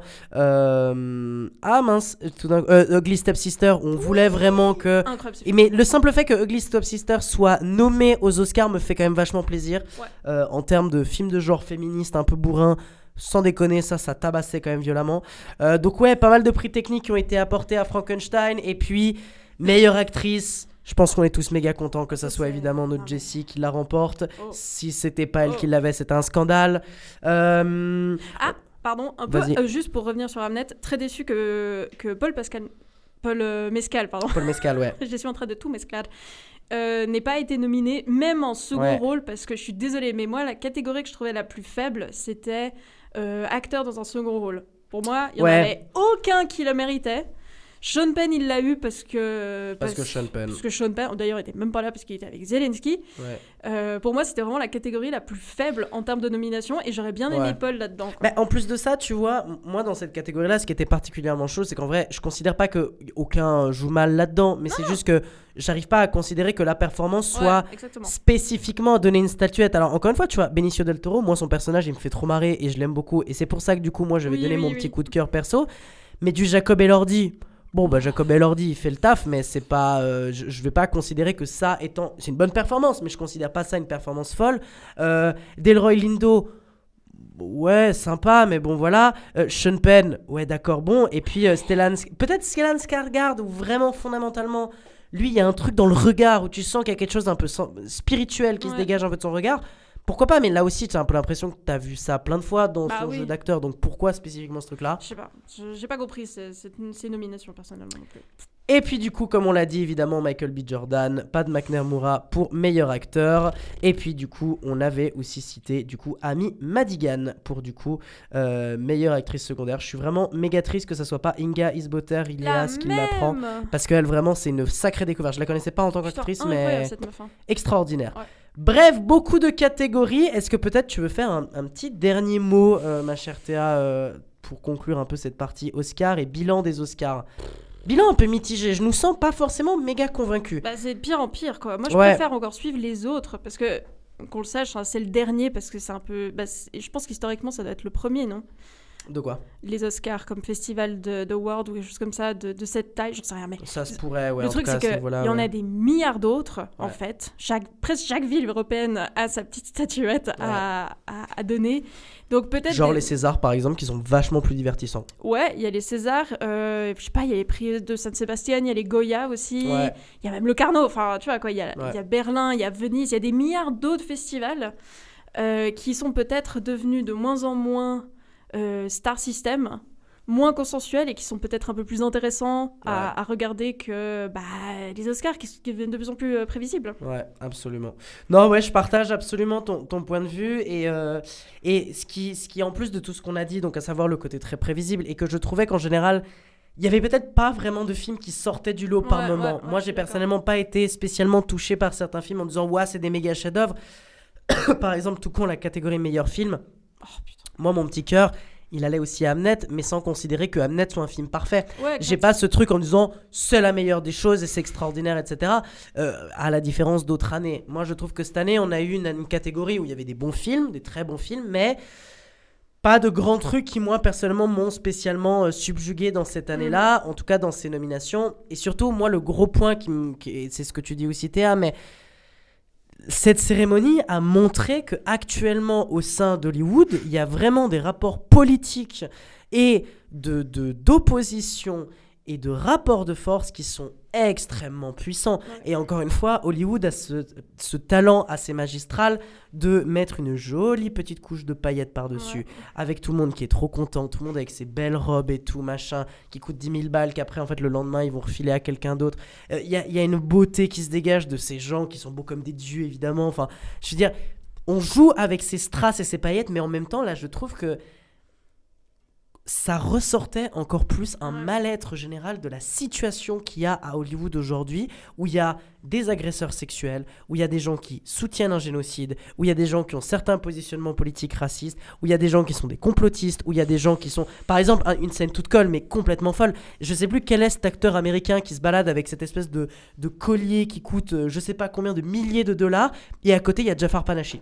Ah, ouais, bon. Et ce truc... Non, mais... Oui, mais ça paraît con.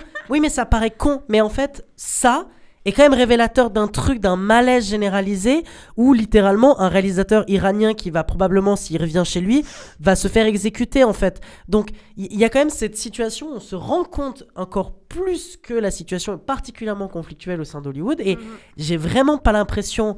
avec ces Oscars-là, que ça va aller plutôt dans une démarche d'amélioration. J'ai même l'impression qu'à certains moments, certains acteurs et actrices se permettaient de prendre la parole. Là, maintenant, j'ai l'impression que les acteurs et les actrices ont peur. Ont même très peur de s'exprimer. Et c'est assez inquiétant. Mais c'est de la starification. C'est je sais pas, un épiphénomène, par exemple, c'est que la soirée après les Oscars est presque aussi intéressante. Alors que c'est juste des gars qui boivent des coupes de champagne. Enfin, genre, tout le monde s'en fout de ça. Quoi. Absolument. Ou que les gens, ça les intéresse plus de savoir qu'il y a Kylie Jenner qui est quand même... Enfin, la représentation du néant sur Terre. Absolument. Enfin, non, évidemment, je pense que c'est une cérémonie qui, à la base, était très cynique déjà et qui montrait déjà le pouvoir qu'avaient les maisons de production pour exploiter les acteurs-actrices, les réalisateurs, etc., plus que de faire de l'art. Mais là, on a dépassé ce stade-là. Là, l'art est passé totalement au second plan. Vive le cinéma, mais par le bas si possible. Par le bas si possible. Et c'est avec ces sages paroles, des paroles qui sont évidemment très optimistes sur l'avenir du cinéma hollywoodien. On verra que l'avenir nous réserve, mais en tout cas, nous, on sera là pour vous accompagner, pour voir un peu qu'est-ce que l'avenir nous réserve et quelles seront un peu les actualités cinématographiques.